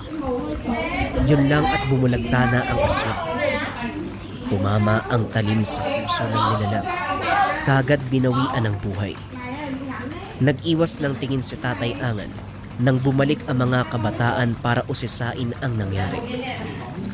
Sa patuloy na paglapit ng mga ito, sinabayan ni Tatay Angan. Umalis siya sa lugar. Pero lingid sa kanyang kaalaman, may nagbabantay sa kanya. Nanlilisik ang mga mata habang nakatitig. Nang makauwi na ng bahay si Tatay Angan, hindi siya nakaligtas sa mga katanungan ni Samuel. Hindi nga po ng kung anong reliyon ang naroon sa kwarto niyo. Pero naglihim pa rin kayo sa akin eh. paano nyo nagawang sumailalim sa lihim na karunungan nang hindi nagsasabi sa akin? Tay, delikado yung ginagawa nyo. Buhay ang sinusugal nyo dyan eh. Teka, sandali lang naman anak. Alam ko magagalit ka sa oras na malaman mo to eh. Pero pagtulong ang ginagawa ko. Sa bawat aswang na tinutugis, maraming buhay ang naisasalba. Kaya naman ano? Kaya naman palagi niyong ibinubuwis ang buhay niyo sa pakikipaglaban sa mga nilalang. Tatay naman. Anak, huminahon ka muna. May intindihan mo rin kung bakit ko ginagawa to. Kailan pa? Kailan ka nagsimula? Kahit nung hindi ka pa nag-ibang bansa, palihim na ako nag-aaral eh. At nang umalis ka, doon ko aktwal na ginawa. Napailamos na lang ng mukha si Samuel dahil sa galit. Napapansin niya na ang kakaibang kilos ng kanyang ama. Noon pa man, pero hindi lubos akalain na lihim na karunungan pala ang inaatupag. Bagay na labis niyang kinamumulian. Ang tanging rason kung bakit ganoon na lamang ang galit sa usaping ito, hindi nito naisalba ang buhay ng kanyang ina, maging ang kapatid na hindi nabigyan ng pagkakataong maipanganak sa mundo. Habang nagbubuntis ang kanyang ina, inaswang sila ng hindi namamalayan. Ng araw ng kapanganakan, nahirapang mailabas dahil patay na sa loob ng sinapupunan. Ang sabi ng komadrona na nag-aaral ng lihim na karunungan, inaswang ang bata. Ipinangako pa nito na siya ang hahanap sa aswang na pumatay sa sanggol, pero hindi natupad. At ang pinakamalala, maging ang kanyang ina ay nabiktima. Iisang aswang lang ang may kagagawan. Labis ang galit ni Samuel, hindi lang sa aswang, kundi maging sa komadrona. Pero wala siyang nagawa dahil hindi matukoy kung sino ang aswang. Sa paglipas ng mga panahon, paunti-unting natanggap ni Tatay Angan ang nangyari. Pero kasabay nun, napansin na may nagbabago sa sarili. Naguguluhan siya ng una. Pero nang makumpirma na kayang kilalanin ang isang hindi pangkaraniwang nilalang kahit nasaan yung tao, nagsimula siyang magduda. At nang may maimbitahan na kakilala na katulad na may kakayahan sa lihim na karunungan, nagpatulong sila sa isang dalubhasa sa ganitong usapin. Ang sabi pa ng dalubhasa, nagising na umano ang kamalayan ni Tatay Angan para sa lihim na karunungan. Magmula noon, nagsanay siya hindi para may pagigante ang mag-ina, kundi para sa kaligtasan ng lahat. Tay, alam mo naman kung gaano ko kagalit sa lihim na karunungan na yan. Yung komadrona nga eh, nangakong hahanapin yung aswang na pumatay kay nanay. Namatay nga din sa mga kamay ng nilalang na yun yung magulang ko eh. Ayoko lang naman na sakitin mo yung sinapit nila. Ikaw na lang ang pamilya ko, Tay. Alam ko pero tungkulin ito eh. Tungkulin na hindi pwedeng hindian. Maraming buhay ang nakasalalay dito anak. Huwag kang mag-alala. Protektado ako at ipinapangako ko. Ako mismo ang magdadala ng ulo ng aswang na pumatay sa nanay at kapatid ko. Hindi, Tay. Itigil niyo na po yan. Napabuntong hininga na lamang si Tatay Angan nang talikuran siya ni Samuel. Gusto pa sanang ipaintindi sa anak ang kanyang tungkulin, subalit ayaw nitong makinig. Ilang oras siyang nakiusap, kumatok sa kwarto ni Samuel, ngunit ayaw siyang pagbuksan. Samuel, nanalangin na lamang si Tatay Angan naway matanggap ng anak ang kanyang ginagawa. Sa paglipas ng mga araw, mas lalong nahirapan si Tatay Angan sa sitwasyon dahil lumalayo na ang loob ni Samuel. May pagkakataon pa, naabutan niya itong nagtatangkang basagin ang puon. Itinatapon ang mga langis. Gustuin man niyang magalit kay Samuel, hindi rin magawa dahil naiintindihan ang galit ng anak.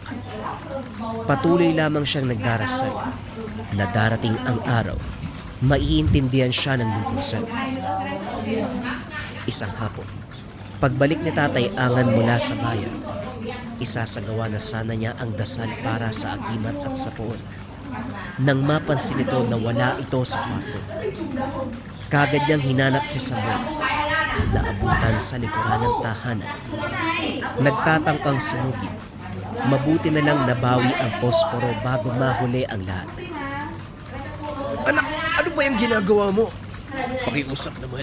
Huwag kang maging ganyan. Tatay Angan, ikaw ang wag maging ganyan. Kailan ka ba titigil, tay? Kapag napatay ka na ng aswang, ano ba? Samuel, sinasabi ko sa'yo, hindi ako mamamatay dahil protektado ako ng puon, maging ng agimat. Kung hindi ako binigyan ng proteksyon, malamang noon papatay na ako eh. Sige, sabihin na nating protektado ka nga. Pero hanggang saan? Hanggang sa buo ang paniniwala ko sa mathala ng kidlat at lihim na karunungan.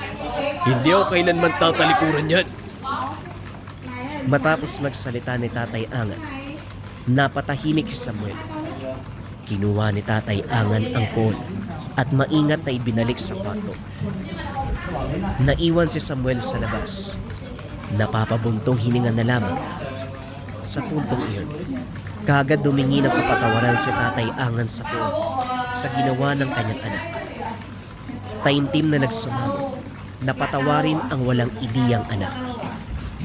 Pagkatapos, isinunod ang pagdarasal sa mismong puon at agimat. Pero sa kalagitnaan pa lang, natigil na nang biglang may umalingasaw. Hindi na siya tumunganga pa. Kagad kumilos. Dahil ang amoy na yon, isang banta ng panganib. Katulad ng inaasahan, may aswang na. Pero sa pagkakataong ito, sila ang sinalakay. Paglabas si Tatay Angan, nasa pintuan pa nga siya. Bumungad na ang aswang. Nasa likuran ito ni Samuel. Abala sa pagbubuhol ng mga sinibak na kahoy, kaya naman hindi napansin ang nilalang. Nagtangka na itong sumunggab. Mabilis ang kilos si Tatay Angan. Nang maabot niya, kagad tinaga ng itak na dadampot sa tabi ni Samuel. Nagulat pa ang aswang sa ginawa ni Tatay Angan. Masyadong mabilis ang aswang. Nataga naman ni Tatay Angan, pero hindi gaanong malalim ang natamong sugat, kung kaya't nakalaban pa ito. Kinalmot-kalmot si Tatay Angan, pero hindi magawang mag-iwan ng sugat dahil sa proteksyon ng agimat. Pero kahit ganon, patuloy pa rin sa pag-atake ang nilalang. Paulit-ulit na kumakalmot at kumakagat. Sinubukan pang manakay, pero kagad ding napapahiwalay sa tuwing tatama ang agimat. Nang mapagtanto ni Tatay Angan ang kilos ng nilalang, nakaisip siya ng paraan. Nang matansya ang galaw nito, sinamantala niya ang pagkakataon. Mailapat sa mismong mata ng aswang ang agimat. Nang magawa, hindi natigil sa pagdaing at pangisay. Ilang minutong lumipas, humandusay nito. Hingal na hingal si Tatay Angan habang tinitignan ng bangkay. Hawak-hawak niya pa ang leeg. Kahit papano, nararamdaman din ang pagigpit ng kapit, pero hindi na gaanong masakit. Natigilan din siya nang mapatingin sa nakatayong si Samuel. Hindi makapaniwala sa nasaksiyan. Kita mo na, kahit anong gawin ng aswang, hindi ako masasaktan. Protektado ako ng bathala ng kidlat. Anak, sana naman, payagan mo ko ipagpatuloy yung ginagawa ko. Sa halip na sumunod, tinalikuran lamang siya ni Samuel. Pumasok sa loob ng bahay. Napabuntong hininga si Tatay Angan, pero palihim na nagdarasal na sana sapat na ang nasaksiyan ng anak upang hayaan siyang magpatuloy sa ginagampanan. Makalipas ang ilang sandali ng pagpapahinga, binalingan na ni Tatay Angan ang bangkay ng aswang. Pasado 8:00 na. Madilim na ang paligid. Wala ring nakapansin sa nangyari, maliban sa kanila ni Samuel. Kaya hinila niya ang bangkay. Isinilid sa sako upang masunod. Habang binabaybay ang daan pauwi, may nakasalubong si Tatay Angan. Isang matanda na uugod-ugod. Ngumiti ito sa kanya nang magtama ang kanilang paningin. Pero sa sandaling nalagpasan nila ang isa't isa, otomatikong napasaboy ng langis si Tatay Angan. Ang nakasalubong niya, isang uri ng aswang. Naiampas ni Tatay Angan ang dalampala sa aswang. Naisaksak din sa katawan ang dulo nito, kung kaya't nagkaroon siya ng pagkakataon na mahuli. Pinigilan niya sa pamamagitan ng pagharang ng pala sa liig upang mahirapang makagalaw. Dahan-dahan siyang nagdasal upang manghina ang nilalang. Nangyari naman at ilang sandali pa, hindi niya na pinatawad. Ipinasok ang tangan sa mismong sugat ng aswang. Makalipas ang ilang sandali, nangisay at unti-unti nang nawalan ng buhay. Pagkatapos dumistansya siya, nang makabawi ng lakas, hinila ang bangkay patungo sa unahan. Sinunog niya ang bangkay ng aswang. Sunod-sunod na nangyayaring pagsalakay. Hindi na to maganda. Sa pagbalik ni Tatay Angan sa tahanan, bago pa man siya makapasok, natigilan ng mapansin ang lalaking nakatayo sa hindi kalayuan. May nakasilbing solo sa bakuran, kaya kahit papano, naabot ng liwanag ang kinalalagyan ng taong iyon. Nang makita ni Tatay Angan, nilapitan niya ito. Tama ba to? Pakundo? Habang papalapit sa lalaki, natigilan si Tatay Angan nang mapansin ang kwintas. Anong ginagawa mo dito? Gabi na. Kailan ka pa nakabalik? Napakunot ang noo ni Tatay Angan sa naging presensya ni Pakundo. Matagal na nilang kapitbahay ang nasabing lalaki. Isa itong retiradong sundalo na napadpad sa kanilang lugar matapos makapag-asawa ng Pinay. Pero dahil sa hindi inaasahang pangyayari, namatay ang asawa nito. Siya na lamang ang bukod tanging naiwan sa buhay. Mag-isa na lamang. Ang huli niyang nabalitaan sa lalaki, bumalik na ito sa Espanya. Akala ko ba, bumalik ka na sa bansa mo? Hindi ako nakauwi. May problema ba? Mahahalata sa mukha ni Pakundo na naiilang ito kay Tatay Angan. Pakundo, may problema ba? Wala naman. Tumangulang si Tatay Angan. Nasundan niya ito ng tingin nang walang pasabing naglakad palayo. Napapailing na lamang si Tatay Angan habang nakatanaw sa kakilala. Isa itong mabait na tao pero mukhang tinabla ng kasamaan. Hindi man niya narinig sa mismong bibig. Nababakas at halata sa kilos, maging sa galaw. Presensya na hindi na ito normal na tao.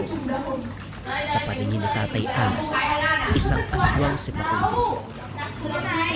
Kinabukasan, lumaganap ang sabi-sabi na aswang si Pakundo dahil marami umanong nakakita na nag-anyo itong halimaw.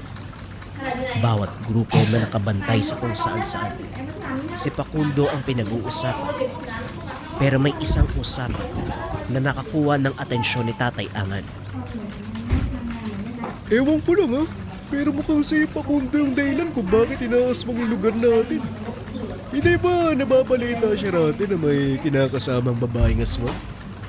Maiksing panahon lang silang nagsama. Nung isang buwan lang yata yun nag-iwalay kagad. Oo. Kaya nga nagmamadaling umalis eh. Babalik daw siya sa bayan kasi nga naging aswang na. Paano mo nalaman?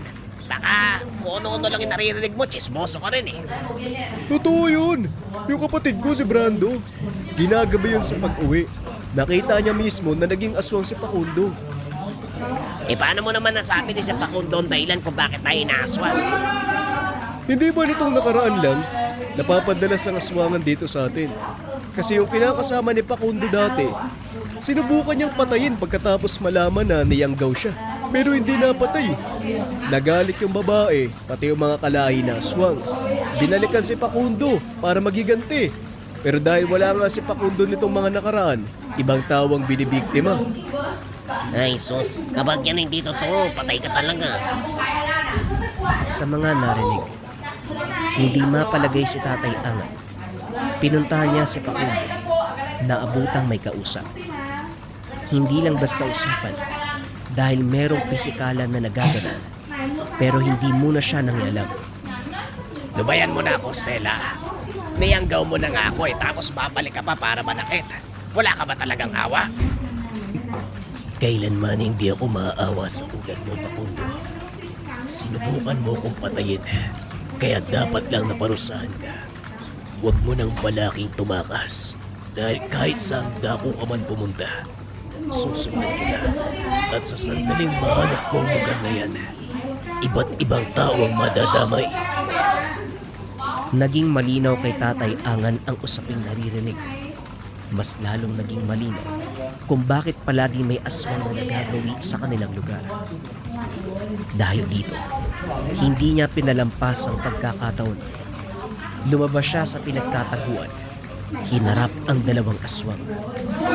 Nagtaka ang mga ito sa biglaan niyang paglitaw. Nang mapansin ang pangontrang tangan, makikita ang pagkabalisa lalo na ng babae. Anong problema?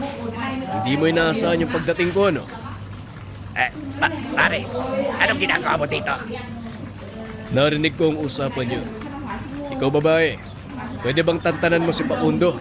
Pati ibang tao dinadamay mo. Napangiti ang babae sa kabila ng sinabi ni Tatay Angan. Batay pa sa galaw nito. Gustong tumakbo pero nagpipigil. Pilit kinakaya ang dahan-dahang epekto ng agimat ni Tatay Angan. Huwag kang mangialam. Huwag kang magtago sa lakas ng gamit mo. At saka, Hindi na natapos ni Stella ang gustong sabihin dahil sa paglakas ng puwersa ng agimat. Dahan-dahan siyang napapatras. Pagkuhan ay mabilis na umalis. Walang pagdadalawang isip na hinabol ni Tatay Angan pero hindi niya naabutan. Hindi na rin malaman kung saan sumuot dahil mabilis na nawala sa paningin. Dahil dito, si Facundo na lamang ang binalikan. Kinausap niya ito pero naging mailap. tutulungan kita, Facundo. Huwag kang mag-alala. Magtiwala ka lang sa akin. Sa pangungumbinse ni Tatay Angan, nagtiwala si Facundo. Hindi rin ninais ang sitwasyon, kaya kagad siyang pumayag. Mamayang gabi babalik si Stella para patayin ako. Hindi ko rin alam kung bakit niya ako ginawang aswang tapos papatayin din pala. Binilina ni Tatay Angan ng mga gagawin si Facundo sa oras na dumating si Stella habang wala pa siya. Sinabihan niya ito, kung pwede siyang lumaban, lumaban na. Umuwi si Tatay Angan upang ilagay sa kondisyon ang agimat. Kailangan niya magdasal upang mapanatili ang pagiging aktibo nito. Wala rin si Samuel.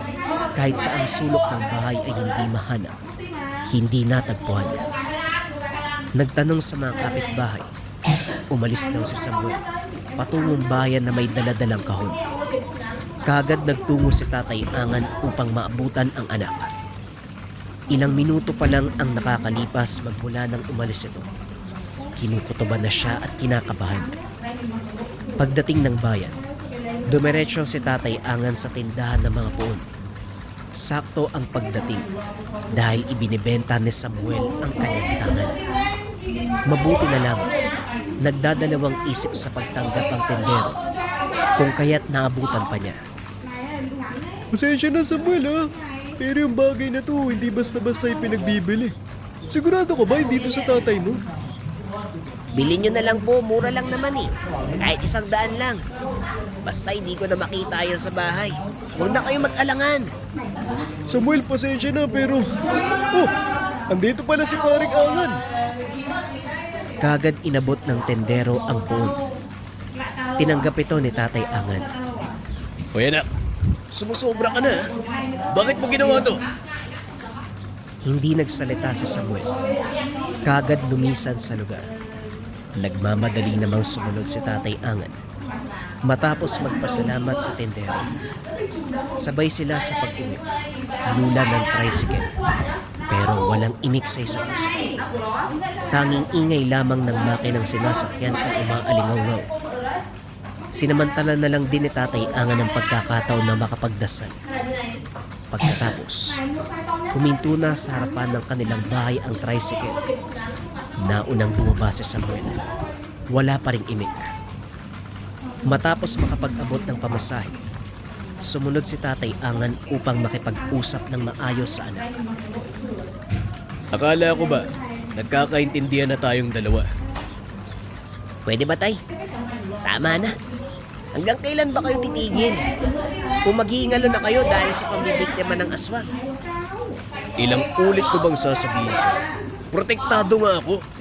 Hanggang saan nga ang proteksyon na yan? Wala akong tiwala dyan eh. Tay, si Mang Jose na katulad mo, may proteksyon yun kuno eh. Namatay kahapon matapos makipaglaban sa aswang. Ano? Sino ka mo? Hindi makapaniwala si Tatay Angan sa narinig. Si Mang Jose, ang kasabayan sa pag-aaral ng lihim na karunungan.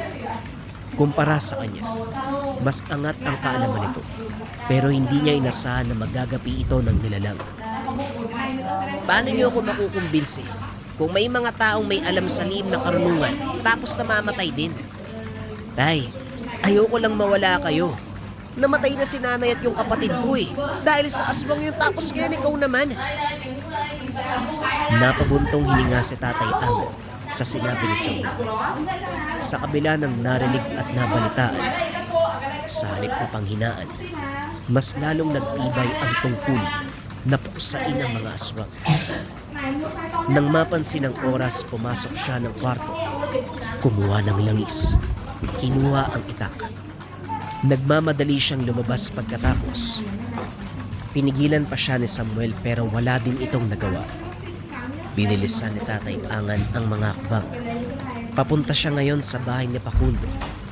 Tamang-tama naman ang naging dating dahil kakarating lang din ni Stella. Hindi na muna siya pumasok. Nagmanman pa sa labas. Walang ibang kasama si Stella. Walang bantay na aswang sa paligid. Wala na ring ibang presensyang nararamdaman si Tatay Angan kung hindi sa kanya. Sa tulong ng nakabukas sa bintana, nakikita niya ang kaganapan sa loob. Dinuro ng babae si Facundo. Sinapal. Sinisigaw-sigaw. Nagtataka pa siya kung bakit ayaw nitong manlaban. Pero nang maalala ang likas sa kabutihan na hindi kayang pagbuhatan ng kamay ang sino mang babae. Aswang yan, Facundo. Labanan mo! Nang mabugbog sarado na si Facundo, hindi na nagpapigil si Tatay Angan. Pumasok na siya ng bahay. Pero bago pa man makalapit kina Stella at Facundo, natigilan ng marinig ang kanilang usapan. Ano pa ba ang gusto mo? Sinabi ko na sa'yo hindi ako magsasalita. Hindi ko sasabihin kay Angan na ikaw ang aswang na nambiktima sa kanya pag-ina. Pabayaan mo na ako, Stella. Ginawa mo ng impyerno ang buhay ko. Dahan-dahang nahugot ni Tatay Angan ang itak sa kanyang tagiliran. Maigpit itong hinawakan. Walang pasabing pinasok ang kwarto ni Facundo. Tinaga si Stella. Nakailag naman ito pero nadaplisan ng braso. Sinugod ng sinugod si Tatay Angan hanggang sa nagkagulo sa paligid. Nagkalat na ang mga gamit. Nagtamo ng maraming galos at nagtis mula sa patalim si Stella. Matagal kang hinanap ni Samuel. Dito ka lang pala matatagpuan. Ngayong alam ko na ikaw ang pumatay sa akin mag-ina. Sisigilid din kita ng kamatayan. Muling sinugod ni Tatay Angan si Stella. Pero mabilis itong nakatakas sa pamamagitan ng pagdaan sa bintana. Napamura na lamang siya habang pilit na pinapakalma ang pagsabog ng damdamin. Pasensya ka na ako, hindi ko nasabi paring Angan. Binantaan ako ni Stella. Papatay niya raw ako kung sasabihin ko sa'yo. Siya rin ang pumatay sa komadrona, pati na rin kay Mang Jose. Saksi ako sa lahat, pero hindi ko nagawang sabihin sa'yo. Sana patawarin mo ko. Lumod sa kanyang harapan ang matanda, pero hindi niya na pinansin. Nagmamadali siyang lumabas at hinanap ang bakas ni Stella. Ngayong alam ko na kung sino at kung ano ang ginawa mo. Ako na mismo ang kakaligtan sa'yo pa impyerno. Nanginginig sa galit si Tatay Angan habang sinusundan ang bakas si Stella. Napatigil siya nang mapansing nakasunod si Facundo. Alam ko ang bahay ni Stella. Sundan mo ko. Kagad nagtiwala si Tatay Angan. Sinundan niya si Facundo. At katulad ng sabi, alam nga nito ang bahay ni Stella. Mahigit isang oras pa ang paglalakad. Naisip pa ni Tatay Angan na niloloko siya ni Facundo. Pero makalipas ang ilang sandali, bumungad ang nag-iisang bahay sa kalagitnaan ng malawak na talahib. Hindi sila makalapit kagad dahil may mga nilalang na nagbabantay. Mga kapatid yan ni Stella.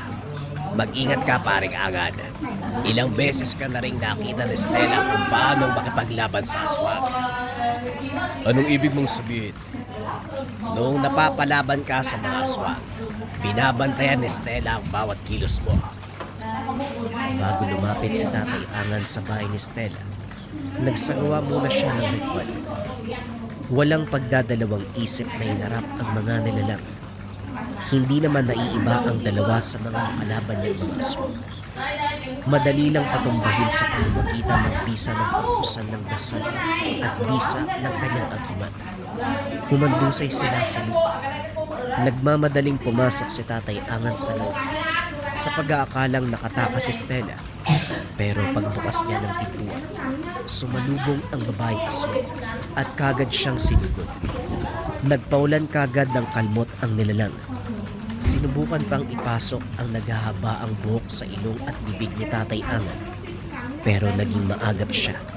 Dali-daling pinutol gamit ang itak. Nang pumabor kay Tatay Angan ang pagkakataon, tinaga niya ito pero nadampisan. Kahit gano'n, nagkaroon pa rin siya ng tsansang maitumor para hindi na makatakas. Isinaksak ni Tatay Angan ang patalim sa hita nito. Dumagungdong sa buong dako ang nakakabinging angin. Pagkatapos inilabas niya ang langis. Isinaboy sa mukha ni Stella.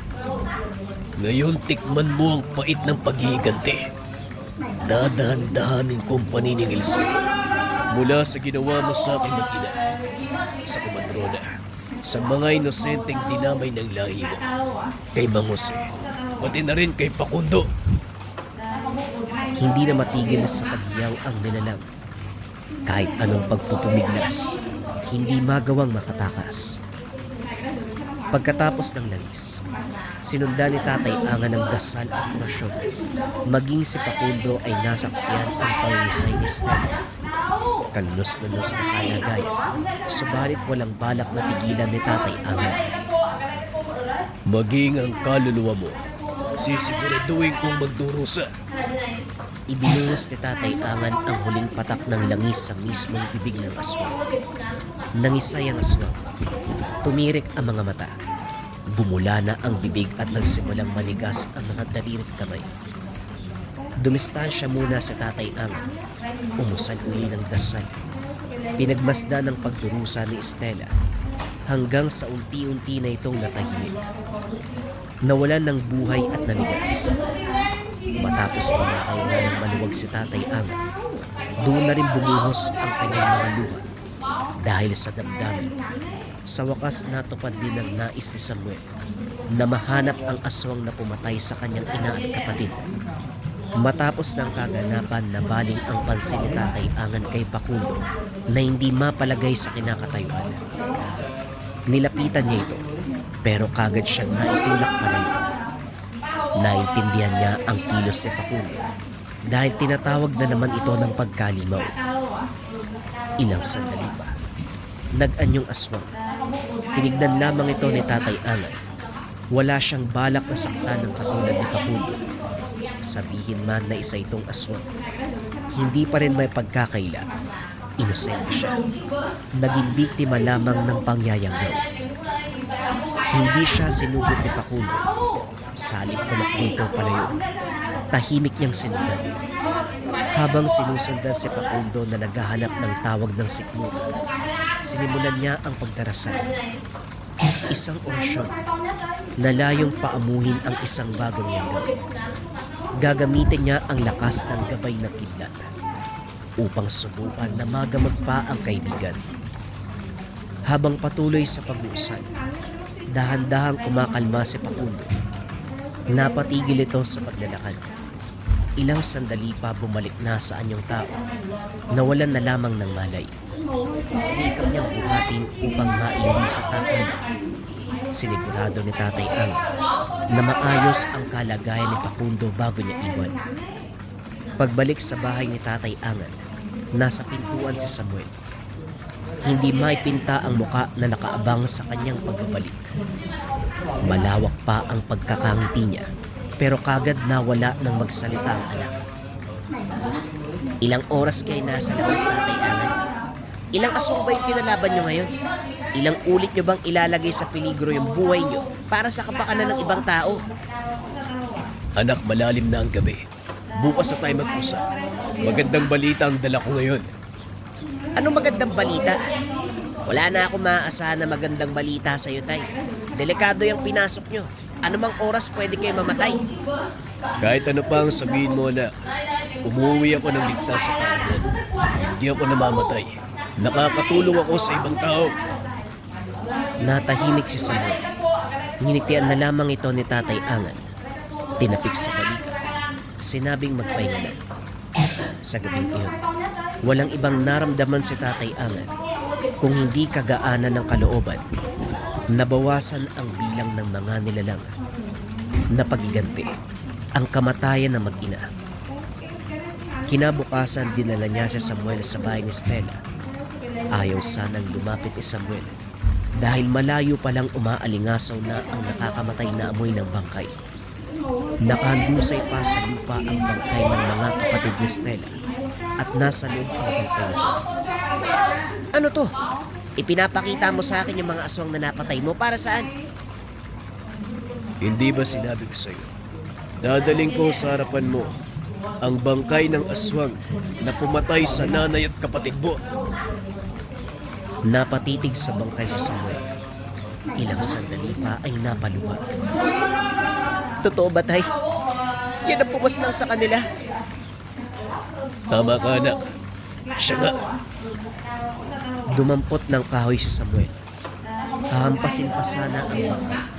Pinigilan siya ni Tatay Angat. Samuel, anak, makinig ka. Hindi mo na kailangang gantihan ng bangkay. Bangkay na yan. Nakaganti na tayo. Hindi lang para sa pamilya natin, kundi para sa ibang taong nadamay sa mga aswang na to. Niyakap na lamang ni Tatay Angat ang anak. Nang kumalma pareho, sinunog ang tahanan. Lumisan sa lugar. Dumiretso sa pag-uwi si Samuel. Samantala, sumadya sa bahay ni Facundo sa Tatay Angat. Kukumustay niya ang lagay nito, pero hindi na naabutan. May nakasalubong siyang magkakahoy. Ang sabi nakitang nagmamadaling umalis si Facundo. May dalang mga gamit. Lumisa na ng bayan. Napabuntong hininga na lamang si Tatay Angat. Gagamutin pa sana niya ng tuluyan si Facundo. Kaso nga lang lumayo na ito sa lugar. Pagbalik niya sa tahanan, nakita niya si Samuel sa harapan ng poon, ang bathala ng kidlat. Nakayuko, humahagulgol, humingi ng kapatawaran. Napukaw ang damdamin ni Tatay Angat sa ginagawa ng anak. Natutuwa na lamang siya habang pinagmamasdan ito. Patawad, Tay. Alam ko, malaki pong kasalanan yung ginawa ko sa inyo. Pati yung mga binitawan kong salita. Pero ngayon po, naiintindihan ko na ang lahat. Yung bagay na ginagawa nyo para sa kaligtasan ng mga tao. Tumutulong lang po kayo, Tay. Kailanman hindi ka nagkaroon ng kasalanan sa akin, anak. Minsan sa buhay natin, kailangan natin magduda dahil sa pag-iingat. Pero anak, kung ang ginagawa mo ay walang bahid ng kasamaan, lalabas ang tunay mong adikain at maiintindihan nito ng mga tao. Magmula ng araw na yun, naging maayos na ang kaganapan. Sinuporta ni Samuel ang tatay sa kanyang piniling adikain. May mga pagkakataon pa na tinuturuan siya ng ama sa lihim na karunungan. Dahil alam ni Tatay Angan, darating ang panahon ng kanyang paglisan at kailangan ng isang taong maiiwanan ng kanyang tangan at gabay na bathala ng kidlat. Naghahanap ka ba ng mga gamit na makakatulong sa buhay mo? Pili ka na lang sa mga produkto na makakatulong sa buhay mo. Incenso candles, tea light version, pwede ring big version, or pwede rin yung nakalagay sa can. Pang-cleanse ng lugar, pangtaboy ng negative energy para maganda ang pasok ng swerte at iwas sakit na bunga ng negative energy. Or pwede ka ring magmarahuyo bracelet kabayan, kontra kulam, barang, tigalpo, palipad hangin, o anumang masamang uri ng sumpa. Kasama din sa marahuyo ang rebuelta. Kung ano yung sumpa na binigay sa'yo, ibabalik sa taong nagbigay. Kung pampaswerte naman ang gusto mo kabayan, pwede mong subukan ang Gabay Medalyon. Pinakasikat na medalyon sa likha merchandise, nagbibigay ng swerte at gabay sa career, health, love life, and finance. Top 1 item yan sa likha. Pili ka na lang kabayan. Kung interesado ka, i-search mo lang ang shop ng Likha Merchandise.